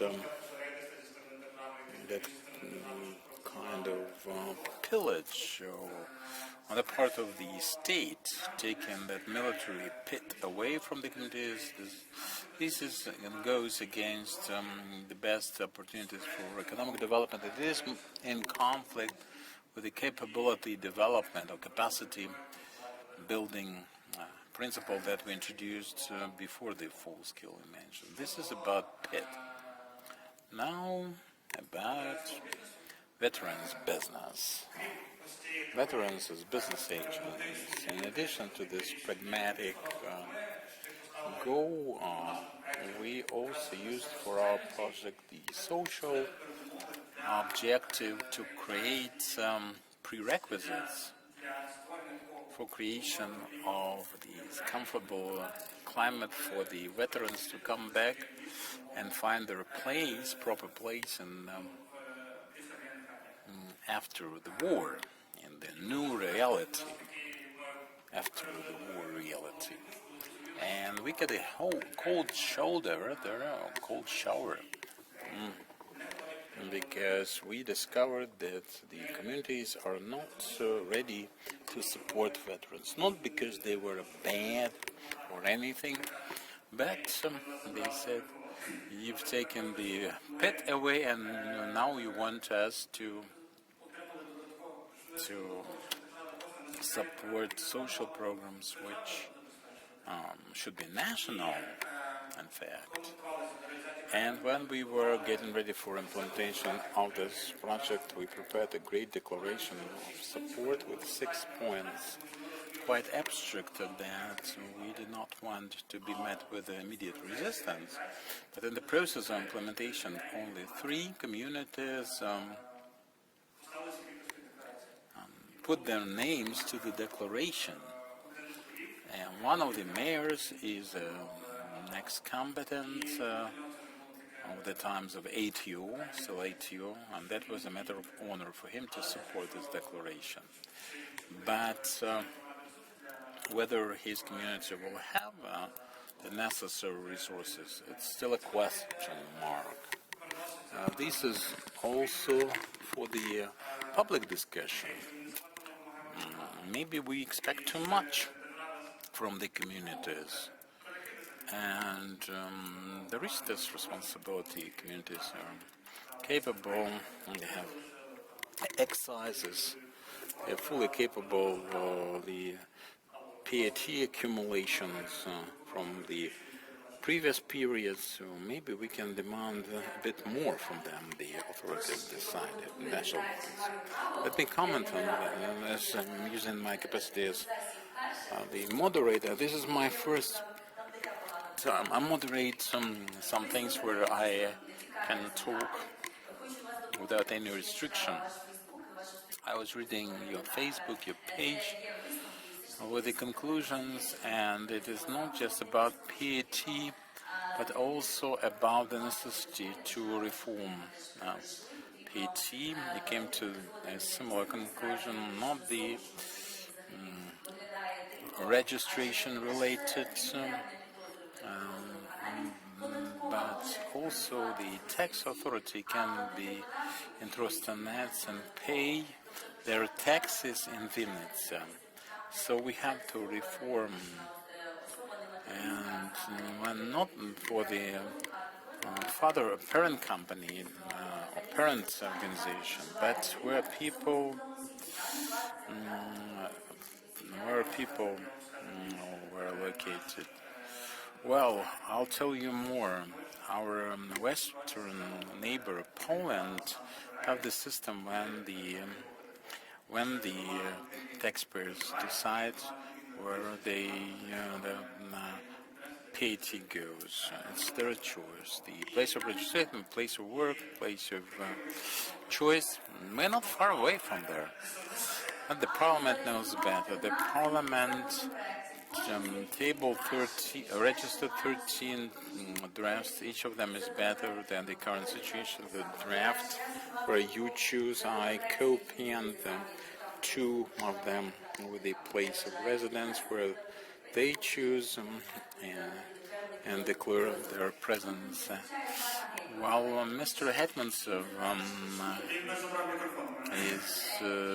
has his illustrious absence here, and we will talk to him some other time, but it is with the Commission, the same kind of proposal. I don't know who was the first to propose that, actually,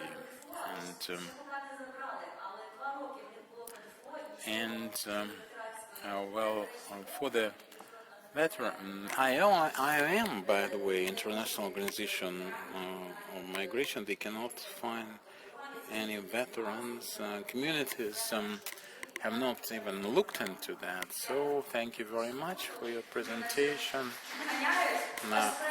And your project is very interesting, very exciting. If it hasn't been for the time constraints, I would have given you more time. Now, Vitaly from Institute Republic. Sorry, my favorite colleague who supports civil society. She's online with us. Halina Vasilchenko, MP. You participated in that project. Please share the results with us. Thank you for your warm greetings. And it's such a shame that I cannot be with you today. At least online, I would like to thank the colleagues who drafted that and our partners, USAID RADA, for their support of the project in question and joint implementation of the project. I was personally present in many meetings, many communities, and as a result, we developed some specific proposals as to administration of local taxes, the land tax and real estate property tax, and we communicated with the association citizen towns, and amalgamated communities, and a couple A month ago in Suma we had a conference with the representative of the Ministry of Finance discussing the draft, and Deputy Minister of Finance on her way to talks with the IMF missions put that on the agenda. So the Ministry of Finance, the Cabinet of Ministers on their own behalf understand that this should be regulated, and they have it on their action plan for 2024. That is for implementation. They wouldn't fully agree with our approach, and when we have to administer both taxes at the local level, still we agreed to finalize that, and that's what we are doing. It's not just about tabling a bill or a legislative initiatives. We need more powers for the local self-governance bodies. Tax authority and the Ministry of Finance were a slightly different opinion, but we found some points in common and touched the base, so to speak. And Zachary was referring to the PAT. I have my own vision, and I penned a couple of years another draft for the place of registration, but I also finalized some legislative initiatives of the committee, and I agree that at least for the transition period they have to regulate the issue for some designated units. That's the first stage, and then we can implement this initiative like this decentralization reform in Poland to authorize taxpayers themselves to pay where they either live, reside, and where they use social infrastructure. This is shortly about the legislative initiatives under the RADA project. I would like to say that it was very useful to call up different communities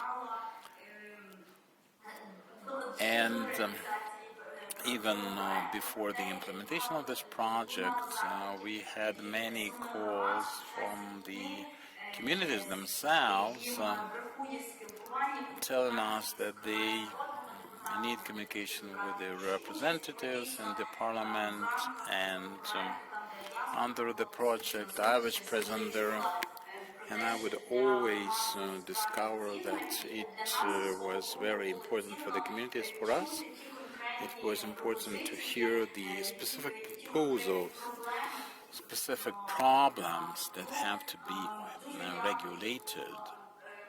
And I would like to thank Verkhovna Rada and all the supporters of this project for the opportunity to implement it. USAID ranked in the very first place. Well, thank you very much. We're on the same page. We contributed to the same draft, so thank you very much. And there was a lot of work that preceded the 15 minutes of this discussion. And let me say that we have Institute Respublika Victoria has done a lot. The draft on public consultation has not been through the second reading yet. Vitaly Lizinski, you are already holding public consultations and focus groups, online meetings. How did you manage at the time of war? Or would you? And what did you make happen, and what you couldn't? I would like to thank USAID, Internews, Ring. The project is called Parliamentarians, Constituents, Open Dialogue at the time of war. It is very difficult to talk to people about some political things, political issues, when we have the issue of security, right in supreme and the funding. It's very difficult to have a big span for planning. It is also short-term and opportunistic. So without communication and interplay, we cannot expect any effective solutions that we would like to have. Now, to be more specific about the events under the project, we accepted a very ambitious goal to provide the opportunity for the people to learn how to communicate with the people and how to help MPs to arrange their communication with the citizens. Under this project, we had active community clubs in the field, 60 in number, and we were trying to make them as informal as possible, telling people how to communicate with the representatives of the authorities in a game playing forum, and what's the feedback from the youth and the universities, other schools. They are not informed about this opportunity. Those clubs, to make them less formal, we have to make it a role-playing form, but do with less explaining. And they also were joined by MPs. In Uzhhorod, Anatoly, Mikhailo Laba, our coordinators in the field, were discussing that MPs instead were doing that, explaining the parliament, the way their functions and their operations, online meetings with MPs. People were telling us what the MPs were doing, actually. So we have to explain this to raise awareness,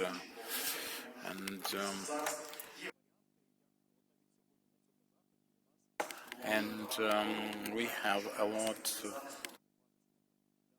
And for effective citizens, active citizens, this is not a big challenge.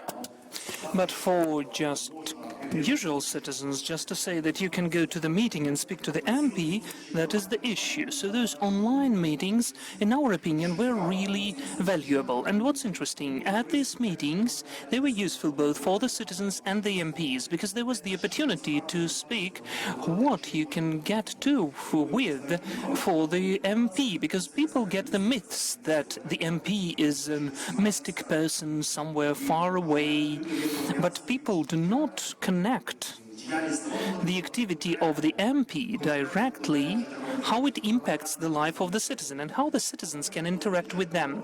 For instance, at the meeting, and Halina Vasilchenko, and we thank her, was also joining these meetings, we were posing the questions to the MPs. What can people take and bring to you?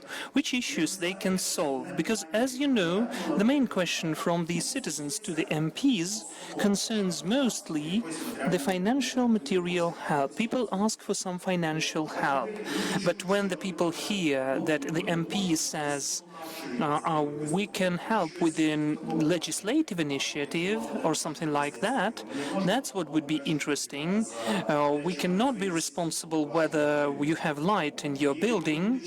When people hear, okay, the legislative initiative, then the people hear the next stage. Which initiatives we can bring to the MPs? Then you need to work with the people more for them to be able to communicate about that. In the same way, the MPs explained that we can also help you with the local initiatives.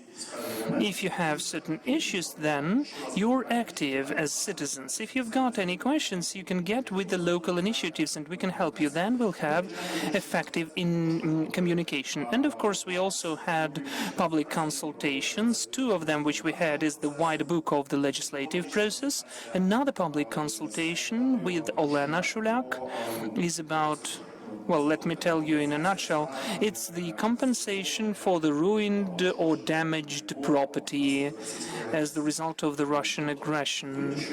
So people are interested. It's important for them to get to know what is taking place now, whether the MPs are working or not on the issue of recovery or compensation, what is waiting for them. And of course, it was important for people to take part in the process. We had the record number of registrations, much more than we could physically receive at the event. And again, what we are facing there, we in the groups have a huge number of people, but unfortunately what we noticed among the participants, we formed the groups in the way to have the service providers and the people who get services. So sometimes it's very difficult to take them to the dialogue. There are certain issues, there are certain details in the work of such a mechanism, but people are afraid to speak about that because it is maybe big in front of the bosses. So we need to explain that to the people. We need to communicate with them that people, friends, we need to provide the feedback. And it should be fair. Then we'll have high-quality decisions. So, the conclusions. What we need to say within this project, first of all, the knowledge needs to be given to people. If people have any gap in the knowledge, they instantly fill it in with some mistake. We need to get rid of this mistake and to explain it, for people not to have any illusions, because it can lead to really negative consequences. Then, to work with the people on a permanent basis. We will never get rid of that. We need to explain what to do, what is taking place in the country, communications. Maybe even if you have unsuccessful experience, you need to go on communicating. And if we don't do that as an active civil society with MPs, people will find where to listen this information from. But also there is the question of the quality of this information. As for the MPs, dear comrades, I would pay your attention that you need to search in the regions for the initiative groups which are already doing something, some active citizens, and you need to communicate with them more to help them. And in the end of the day, they can become those change agents which will help you in the future as well. You should also let me say a couple of words more. So we support the legislation on public consultations. We think it's relevant. It needs to be adopted. And we also think that the MPs have to consult with the citizens. By the way, friends, an important question. After the public consultation, which is not only about this draft, but about others, and we had the question, you had the public consultation, and we saw how huge this work is. All of those working groups, meetings, moderation, calls, all of this communication takes lots of resources. How can an MP have such a staff and resources to conduct consultations in such a format? We are advised not to have this format for each of the consultations. You can have it in one, the most important legislative project or draft. The others can be done in the simpler one, online and online polling, and you can hear the feedback and from the citizens. And then it will be a nice example of the transparency and openness. So, dear audience, that's it from me. Thank you. Thank you, Vitaly. Thank you for your project. And really, one more law draft, which is very close to be adopted. We have already the deal within the MONA dialogues, within your project. We need the civil society to raise this issue as well. So I think if Mr. Kornienko told you or not, but in spring we are planning to vote for the second reading the law on public consultations. So your fate is, your share is in that as well, but I'm grateful for that as well. I visited your Facebook page when you created it, and I saw important conclusions for me as the head of the subcommittee on administrative services, that as for the lost property and accommodation, people can do that not only through DIA, but through Center of Administrative Services provision as well. And it will be done in a month. So this digital discrimination has to be taken away, and people should also use paper to submit application for reimbursement. I'm grateful for that, and we can see that we have results already. Let us move on to Mikhailo Balik from Rivne Regional Organization, the network of Opora. I see that you also told a lot to the MPs and citizens. So we are never born as citizens, we are becoming citizens. So you're helping people become the real citizens. Please share your experience from Rivne. Hello, colleagues. Our organization had an idea. If we're speaking about the components of our project, which we managed to implement, those were three components.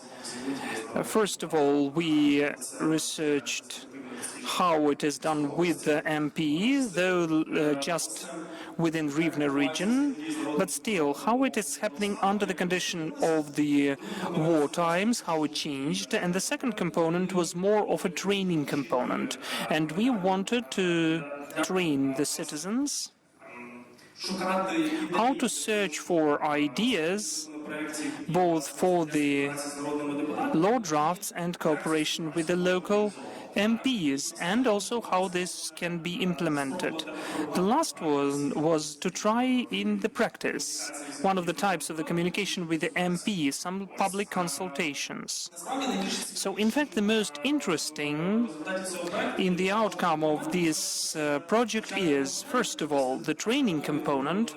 After we had the training for the people, for the students, and not only students who agreed to get through this training. Among these participants, we chose the teams who further on implemented public consultations and implemented them with the MPs from Rivne region. What's the most interesting about that? At this training, these teams, which were formed directly, they were searching the topics which would be interesting and which would be relevant for the organization of public consultations with the MPs. Within this project, what's important, we had more of internal work done. It was done by our team while communicating with the local MPs, because we wanted, when these consultations are done by the teams of analysts, as we said, they should be the most useful both for the participants and for the MPs. So, to have closer cooperation between the participants and the MPs, we invited them, and they had an hour and a half to get acquainted with the participants of the training and to tell about the topics, the spheres where each of the MPs is working. So, as for that, those project teams prepared the topics with which they were working with the MPs directly. As for me, it's really cool because these topics were really relevant and are still relevant, in fact, because one of the first important points are the problems with the accommodation with internal migration, how to solve those issues and what should be done. The psychological support of the members of the families of the military in the smaller communities. And this idea was born before this law draft has become famous, that is about cannabis. We wanted to research the attitude of the citizens to legalization of medical cannabis. It started in the end of spring, the beginning of summer, when no one has heard about the law draft, or at least was not speaking about that a lot. But implementing this project, this topic has become much more relevant, and it was spoken about at the national level. So I think that the team managed to conduct this consultation with the MP. According to all of the results of the consultations, you can get to know with them at the Rada website, which was created in 2021. It was specially created for the MPs and parliamentary committees to provide public consultations, and its functions allows us to have high-quality public consultations, because we're always saying that the high-quality public consultation is the consultation where you use at least two forms of interaction with the citizens. So at this website, the online, you can at least use several forms without even taking into consideration that the MPs can use certain offline forms. So you can get acquainted with the outcomes of these public consultations, and what's important, all the developments were given to the MPs to process. I would speak in more details about one of the consultations about the accommodation of the internally displaced persons, because it turned out that the training which we organized was joined by the representatives of IDPs from Dubny region, Rivne Oblast, and this is the important, and it's still important for this group. They're still communicating with the MP. They have a nice connection. And as for me, the most unexpected outcome, which was never in the objective of our project, but still, the most important is that the part of the participants who came to our training, as of now, out of active citizens, have become the civil society, and they became institutionalized. Because, for instance, one of the representatives, one of the women who came from Lysychansk to Dubny community, they did not only, together with other women, had this public consultation. This woman created her own CSO, and she is working now, going on the work in the topic, well, not about accommodation, but what she wanted to do. And she goes on doing that, but just in Dubny region. Thank you, that's it. Thank you, Mikhailo. So still, what were the decisions about cannabis? Did the majority support it or the opposite? Well, in fact, what's very important that this consultation was done by the students. Well, among students, then I know the results. No, it was not done among the students. It was done among different target audience. And it's obvious that the majority, maybe not obvious, but still the majority of the people who were surveyed and who came to the discussion and the presentation of the results, they're supporting the legalization of medical cannabis. And if I'm not mistaken, there were several results developed given for the MP. I just don't remember whether the amendments to the law were prepared, but it seems to me they should, because it was the point before the alternative one and the amendments. Thank you, Mikhailo. I will just afford myself one remark. Mr. Zakhari just said that the civil society went away from the parliament. I would tell you it is not that far. It seems to me as much as in the parliament, my voters are always very offended when I have a speech and everybody is sitting in the cell phone or walking around. Well, I would say you are not far from that. You are in the cell phone. Please have some respect to the colleagues. We are speaking about interesting points. I don't want to offend you, but you know, still, we can see the same in the parliament. Everybody is in the cell phone when we have important speeches.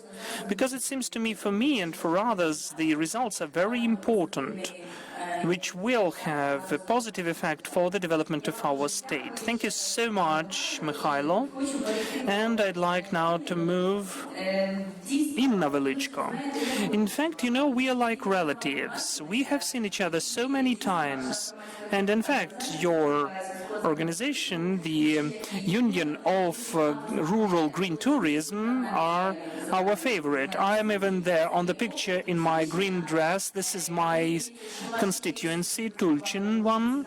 I think that your cases which you presented are very interesting. We even have legislative initiatives. We worked a lot. So I'd like you to present this wonderful project of ours. Yes, hello everyone. Our organization dates back 30 years, and during these times we have united and have been working to make the parliamentarians aware about the necessity of the creation of a separate law for the people who are dealing with rural tourism, and not to make them equal with the entrepreneurs. There are lots of reasons for that. Seasonality, and lots of people who are here at least once in their lifetime have used the services of the rural mansions. So in fact you know how original this way of life is. It's not a business, it's a style of life, it's the way of life for many people. That is why we really thank for the support of this project, because in this project we never did that many accomplishments in any other one. So of course Larissa helped us a lot in that. We are so grateful for that. We got acquainted with her already we offered to meet with her to discuss all of that, and she helped us to achieve a higher level. So we communicated with Dmitro Nalotov, who is now the head of the committee, a subcommittee on the creation of the law on tourism. And the amendments which we provided were taken into consideration, at least the majority of them. We hope that the life will become much easier for the rural residents who are dealing with rural tourism after this law is adopted.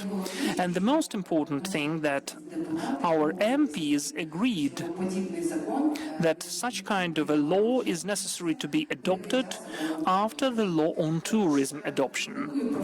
And also a huge issue is that now the issue of rural tourism is mentioned only in one law, about the personal rural household and agricultural household, and other sub-legislative acts equalize them to entrepreneurs.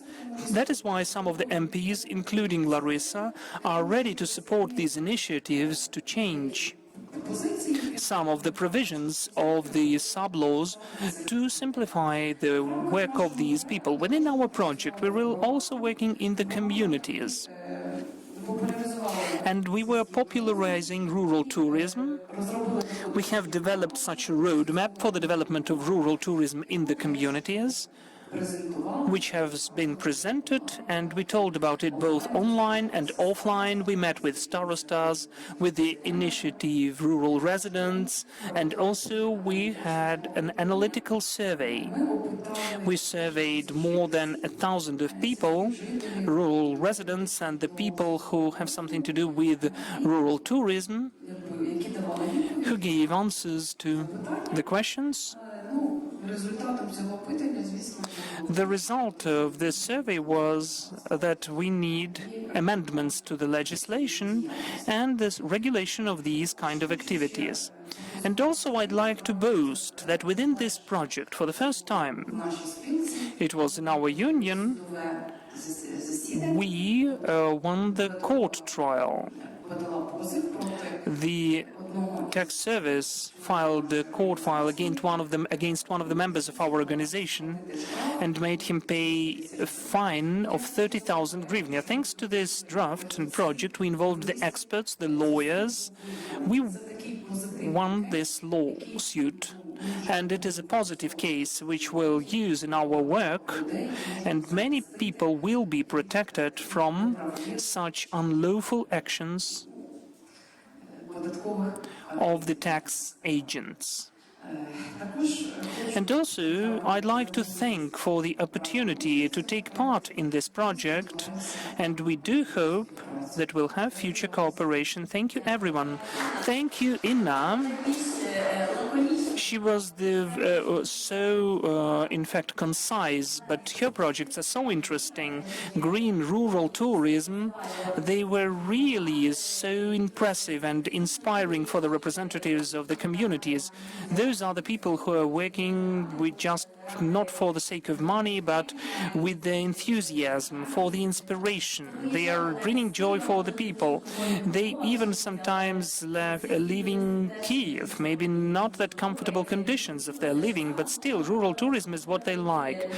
You need also tax incentives. And the main issue is the tax committee, because you need to provide as many incentives as possible. Unfortunately, there is the issue of funding, so we're working on that and we'll fight for that. Thank you so much. Thank you. Okay, then let's move on to Eldar Suleimanov. This is a different sphere. This used to be tourism. Now we have education sphere. He's the representative of the Institute of Societal Initiatives. They have been working with the representatives of the educational committee. They had lots of meetings with the educational experts. So what did you develop? Which suggestions and proposals do you have for the ministry and the committee? How do you plan to implement them? Hello. Our leading part of work is education, so we decided to organize the educational dialogue of Lviv region thanks to the support of USAID RADA, which had three components. That is, to provide democratic tools of influence on the parliamentarians and line committees. That is, to create online platform which would be able to simplify lives of the educational workers, where you could find some answers for the most widespread questions, and where you could find the necessary documents which are regulating their activity, and to create dialogue with the parliamentarians. This project has been implemented together with an MP, Natalia Pipa, who's the secretary of the Line Committee of Education, Science and Innovations, and we involved her in the meetings as the representative of this committee. We have conducted 12 meetings in the communities, having engaged education workers from all the 73 communities of Lviv region and involving the representatives from more than 100 of educational institutions of Lviv region. Accordingly, those trainings, those meeting dialogues and venues included educational component.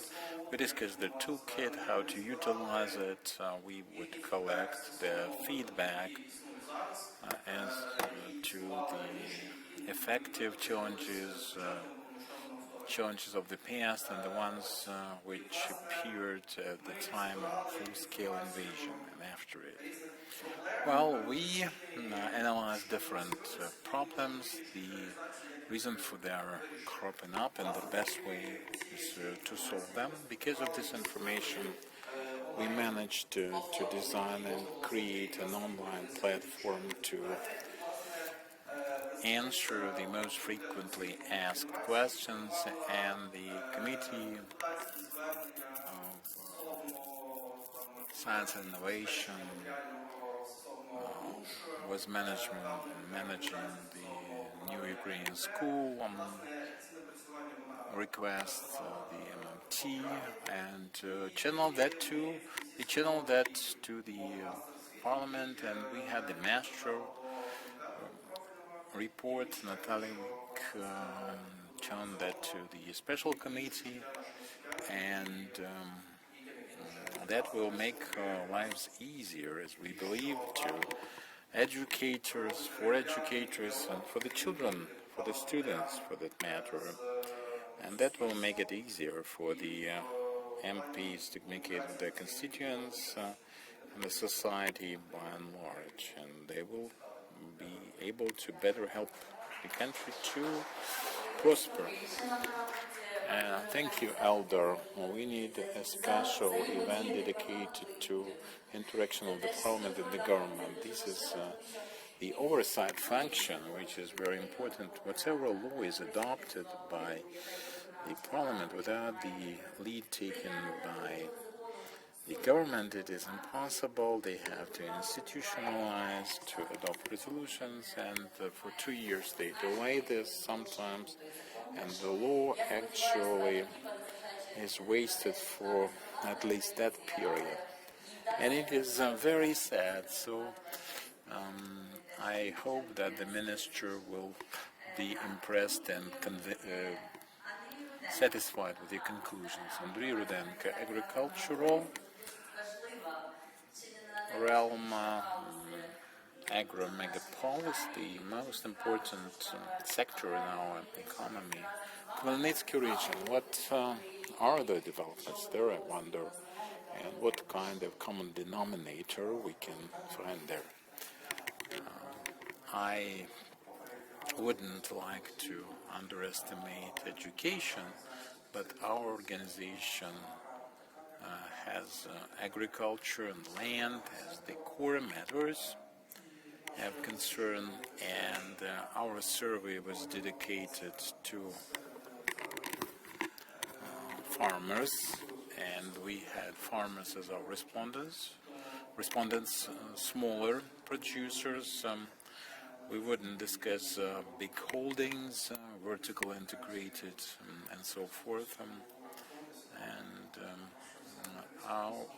Our region has no occupied territories, so that was quite representative for that category, and the associations advocating for them, SMEs mostly. That was our target audience, and we had that survey to discuss opinion on the parliament held by this population, the community, the functions, the tasks, and we came to the conclusion that we in the business community had weak presence of the parliament. Well, bad communication, weak communication between the big business and the SMEs, rural especially. They are self-reliant, and they have not so strong communication with the representatives of their constituencies or any kind of legislature. And only 2% of the respondents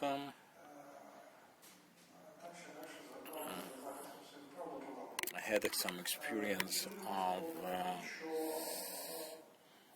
relying on the parliament for their protection. So it so happened that the parliament, in their eyes, and MPs should be the same. They think it's the same thing. In fact, it is different. Parliament is an institution, as we know, and legislature is the temporary population of this institution. There's people who systematically get re-elected, and there is this continuous rotation. So I think this idea of people and institution being the same is a disturbing one, and we should be worried about that, especially when it comes to the community of SMEs. And we have to work with them so that they understand how the interests should be advocated and lobbied for. We cannot call it advocacy and lobbyism because we have no laws in place to this effect. But let's talk about general protection of rights and interests. And we hope to continue this work because we elect them, and the business community should have their say before the parliament, represented by MPs. This is shortly it, I suppose. Thank you, Andrew. Thank you, and I agree with you in the part where you discuss Ukraine as an agricultural country. Whether it is bad or good, it's a different matter, but is about expert. We have these problems, the full-scale invasion, not just the aggressor, but good neighbors sometimes block our frontiers or borders. The agricultural lobby is very weak. It's in a latent state. So we have to promote this issue. I think it's about booking. Well, VAT. Yes, this is in the military commissioners' officers with the mobilization planes when they would mobilize farms as teams, and the old hands go, the new hands know very little, they have to be trained, and this is true for agricultural producers and processing enterprises. We had all sorts of occurrences and very evident, very spectacular, with VAT especially. And that reminds me of April this year, when we had this total blocking of VAT. And not everyone has VAT, but the ones who have it also as their first concern, logistics. And despite our work in this year, we have the issue. We discussed the issue of logistics, the problem of part of the teams being lost, relocated, IDPs, DPs, online, and that was a problem that stabilized slightly. And the blackouts in December last year, they started the blanket blackouts, and that was something to troubleshoot for our SMEs, self-reliant as we emphasize. So it's VAT, logistics, the workforce, the price for milk and milk products. I think I know better about this.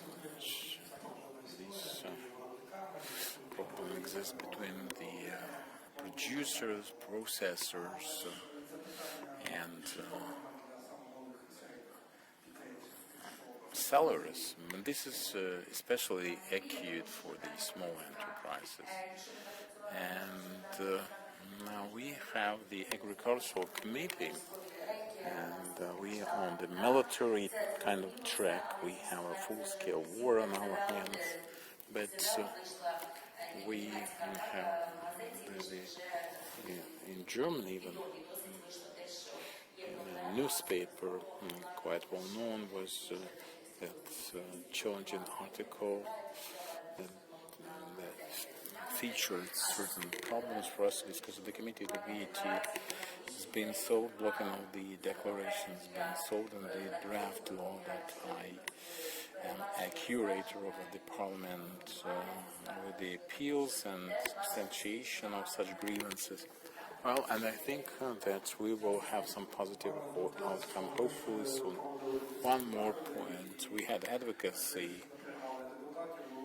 events, approached the MPs and discovered that it is very difficult for the MPs to get concerned with that. But the Agricultural Committee can review that. After a year, the number of booked people have increased by 10 times. Yes, I'm aware of that. I think we worked very well, and you all understand how much work preceded this hour of our presentations, and we've done a lot indeed. A lot of work to create this venue for a dialogue and mutual understanding and trust between people and the the people in the parliament for the trust. There is not much trust, but I can see that the MPs are quite impressive. The ones that participated in our panels. That's like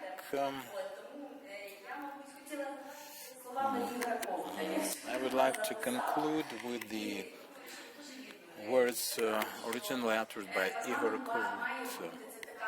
Parliament should be a representative institution which is closest to the people, easiest to appreciate, because this is elected by the people. And your work is supposed to increase this trust between the legislature and the constituents, the parliament and the people. Thank you, Rada, new generation. Thank you for surviving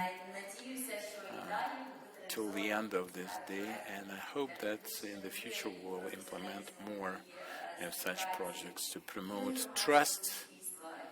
And I would like to thank you, and I wish you a very good day indeed.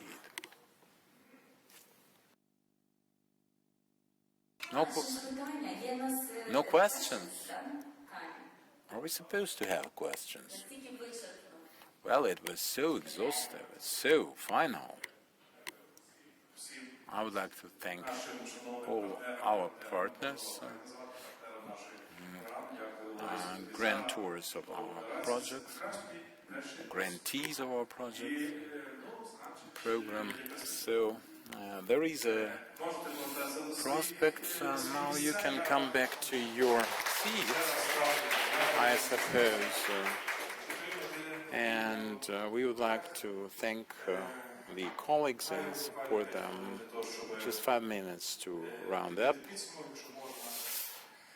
With your permission, let me say that I'm very thankful to all those who are protecting us, defending the air and other domains.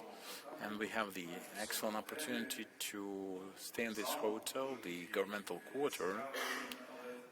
It's an interesting room, but for some time that was closed. There was just one organization staying. This one of the representatives was with us today, but now everyone can do that and lease that. It's a new development.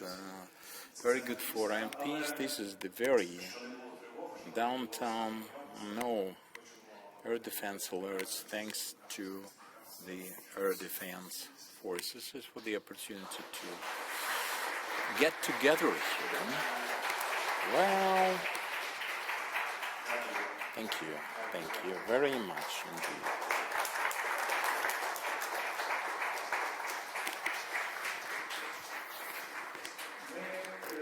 We have worked hard. Let me be frank here. I have an excellent team, but it was very difficult to substantiate the necessity for this activity because of the war, because of the topic, which is quite democratic and sort of peacetime speciality. But thank you for answering our call, for your attendance, and I hope that you have something to write home about after this. We decided not to stream this for the purposes of security, but the recording of this will post on our media. Please follow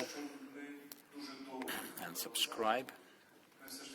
We took our time approaching this and preparing this, and today I think we've heard from the whole spectrum of our country about our development, the EU prospects and recovery of the consultations. A very interesting and very important topic. I like the feedback provided by Design MP.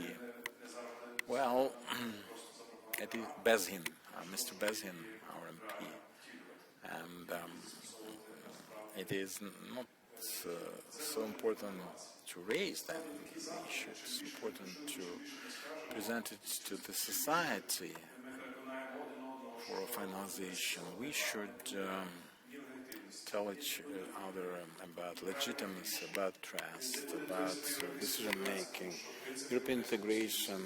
We won't have that unless we have public participation. This is Lisbon Agreement, Article 11. That's why we advocate for these forms of interplay, interaction. Is it communication? Is it information? I'm more in favor of interaction because these are two parties. The authorities, executive and lawmaking, and the people, the nation. The parliament is supposed to represent them and make laws on our behalf and for our sake. So public consultations as overarching topic. Public policy to a lesser extent, but we have to be very serious about review of the decision-making cycle, starting with policy papers, public policy papers, white, green papers on behalf of the government, and also motion by the public. We are having an interesting discussion in a week to that effect. We have all learned how important it was to deliberate with the speaker on the bill on lawmaking activity. These documents are now registered at the Parliament. White papers, that's the roadmap for the parliamentary reform. That's the beginning, and I hope that Dame will come when Ukraine already is a member or about to become a member, being able to produce such documents with its cabinet measures, and that should be preceded by proper public consultations, not at the side for their own use, but for the stakeholders to be able to reflect upon that. Now, the stakeholders, most important, and the discussion is done with the committees. The first thing with every committee, we map the stakeholders because every committee should understand the sectors, the society to work with.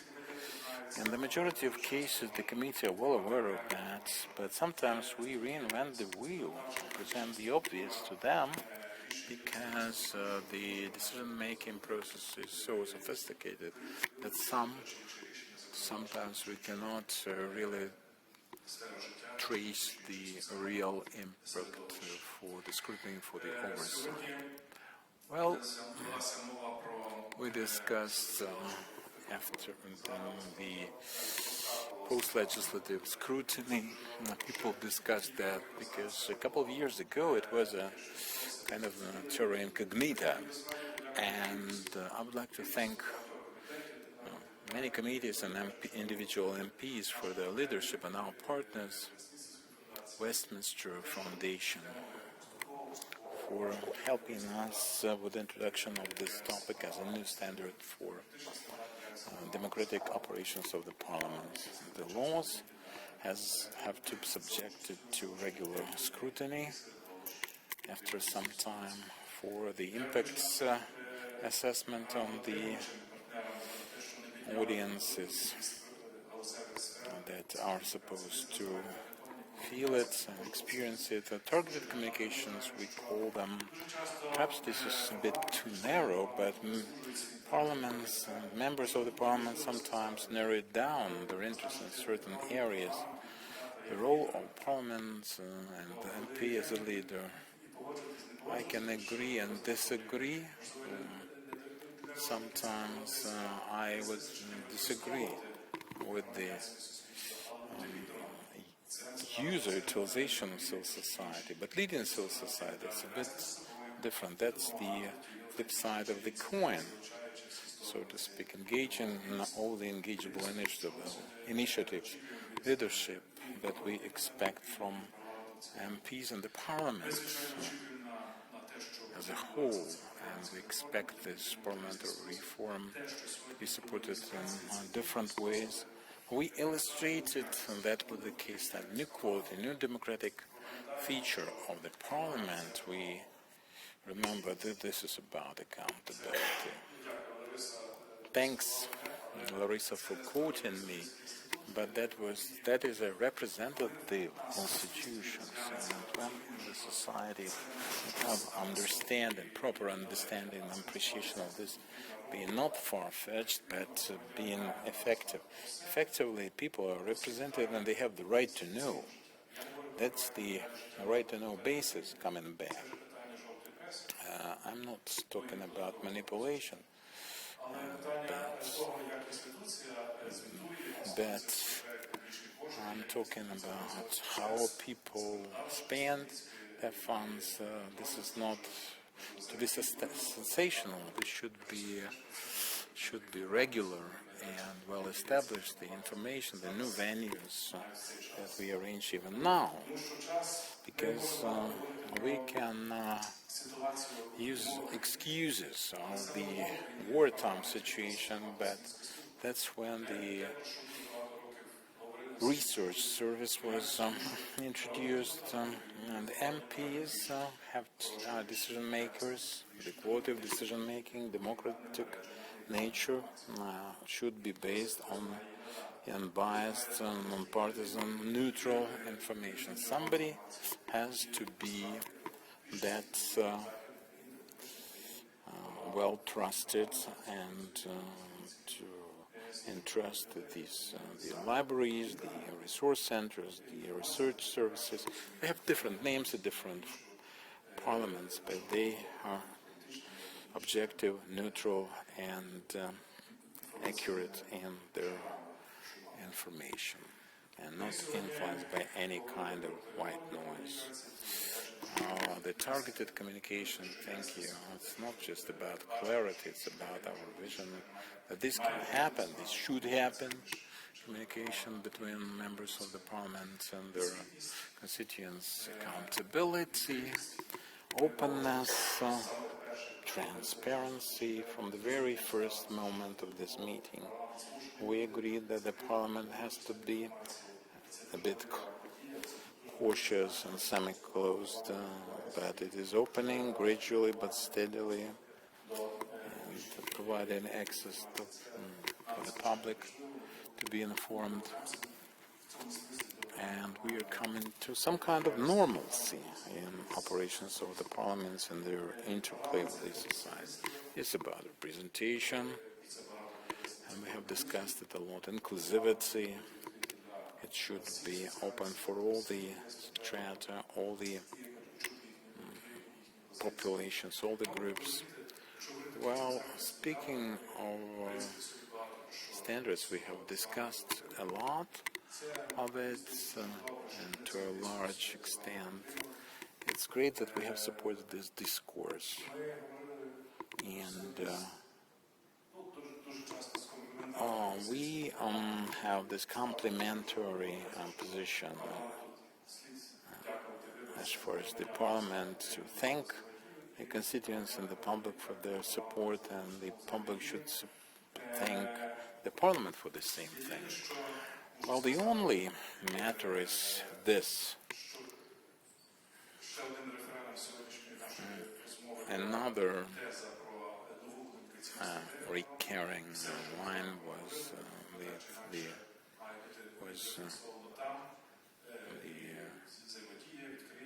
openness, trust, the European integration, and we have actually presented and executed a very important agenda. I would like to thank all the MPs, the committees for their participation. In fact, we have a very democratic approach to participation on the part of the parliament, members of our legislature who actually wanted to contribute. They have been with us today, And two very important categories I would like still to thank. Taxpayers of the US and the American nation for their support. We feel this continuous support in all our work, be it decentralization, humanitarian aid, or energy sector. In our case, it's institutional capacity for the parliament. And the second category, this is USAID RADA Next Generation, our team. We've done our utmost.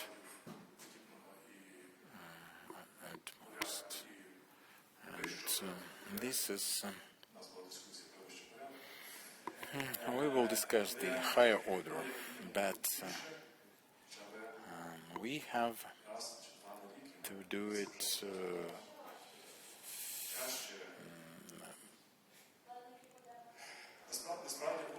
more frequently. In fact, we have many events, so we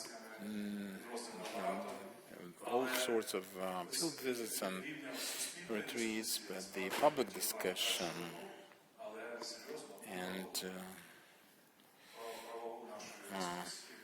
we would like to see the effect of this discussion. On our part, on your part, you creating the added value for this discussion, for the results, for the changes in conduct, because this is about our attitude, first and foremost. Thank you. Let's take care of each other and our country. Glory be to Ukraine.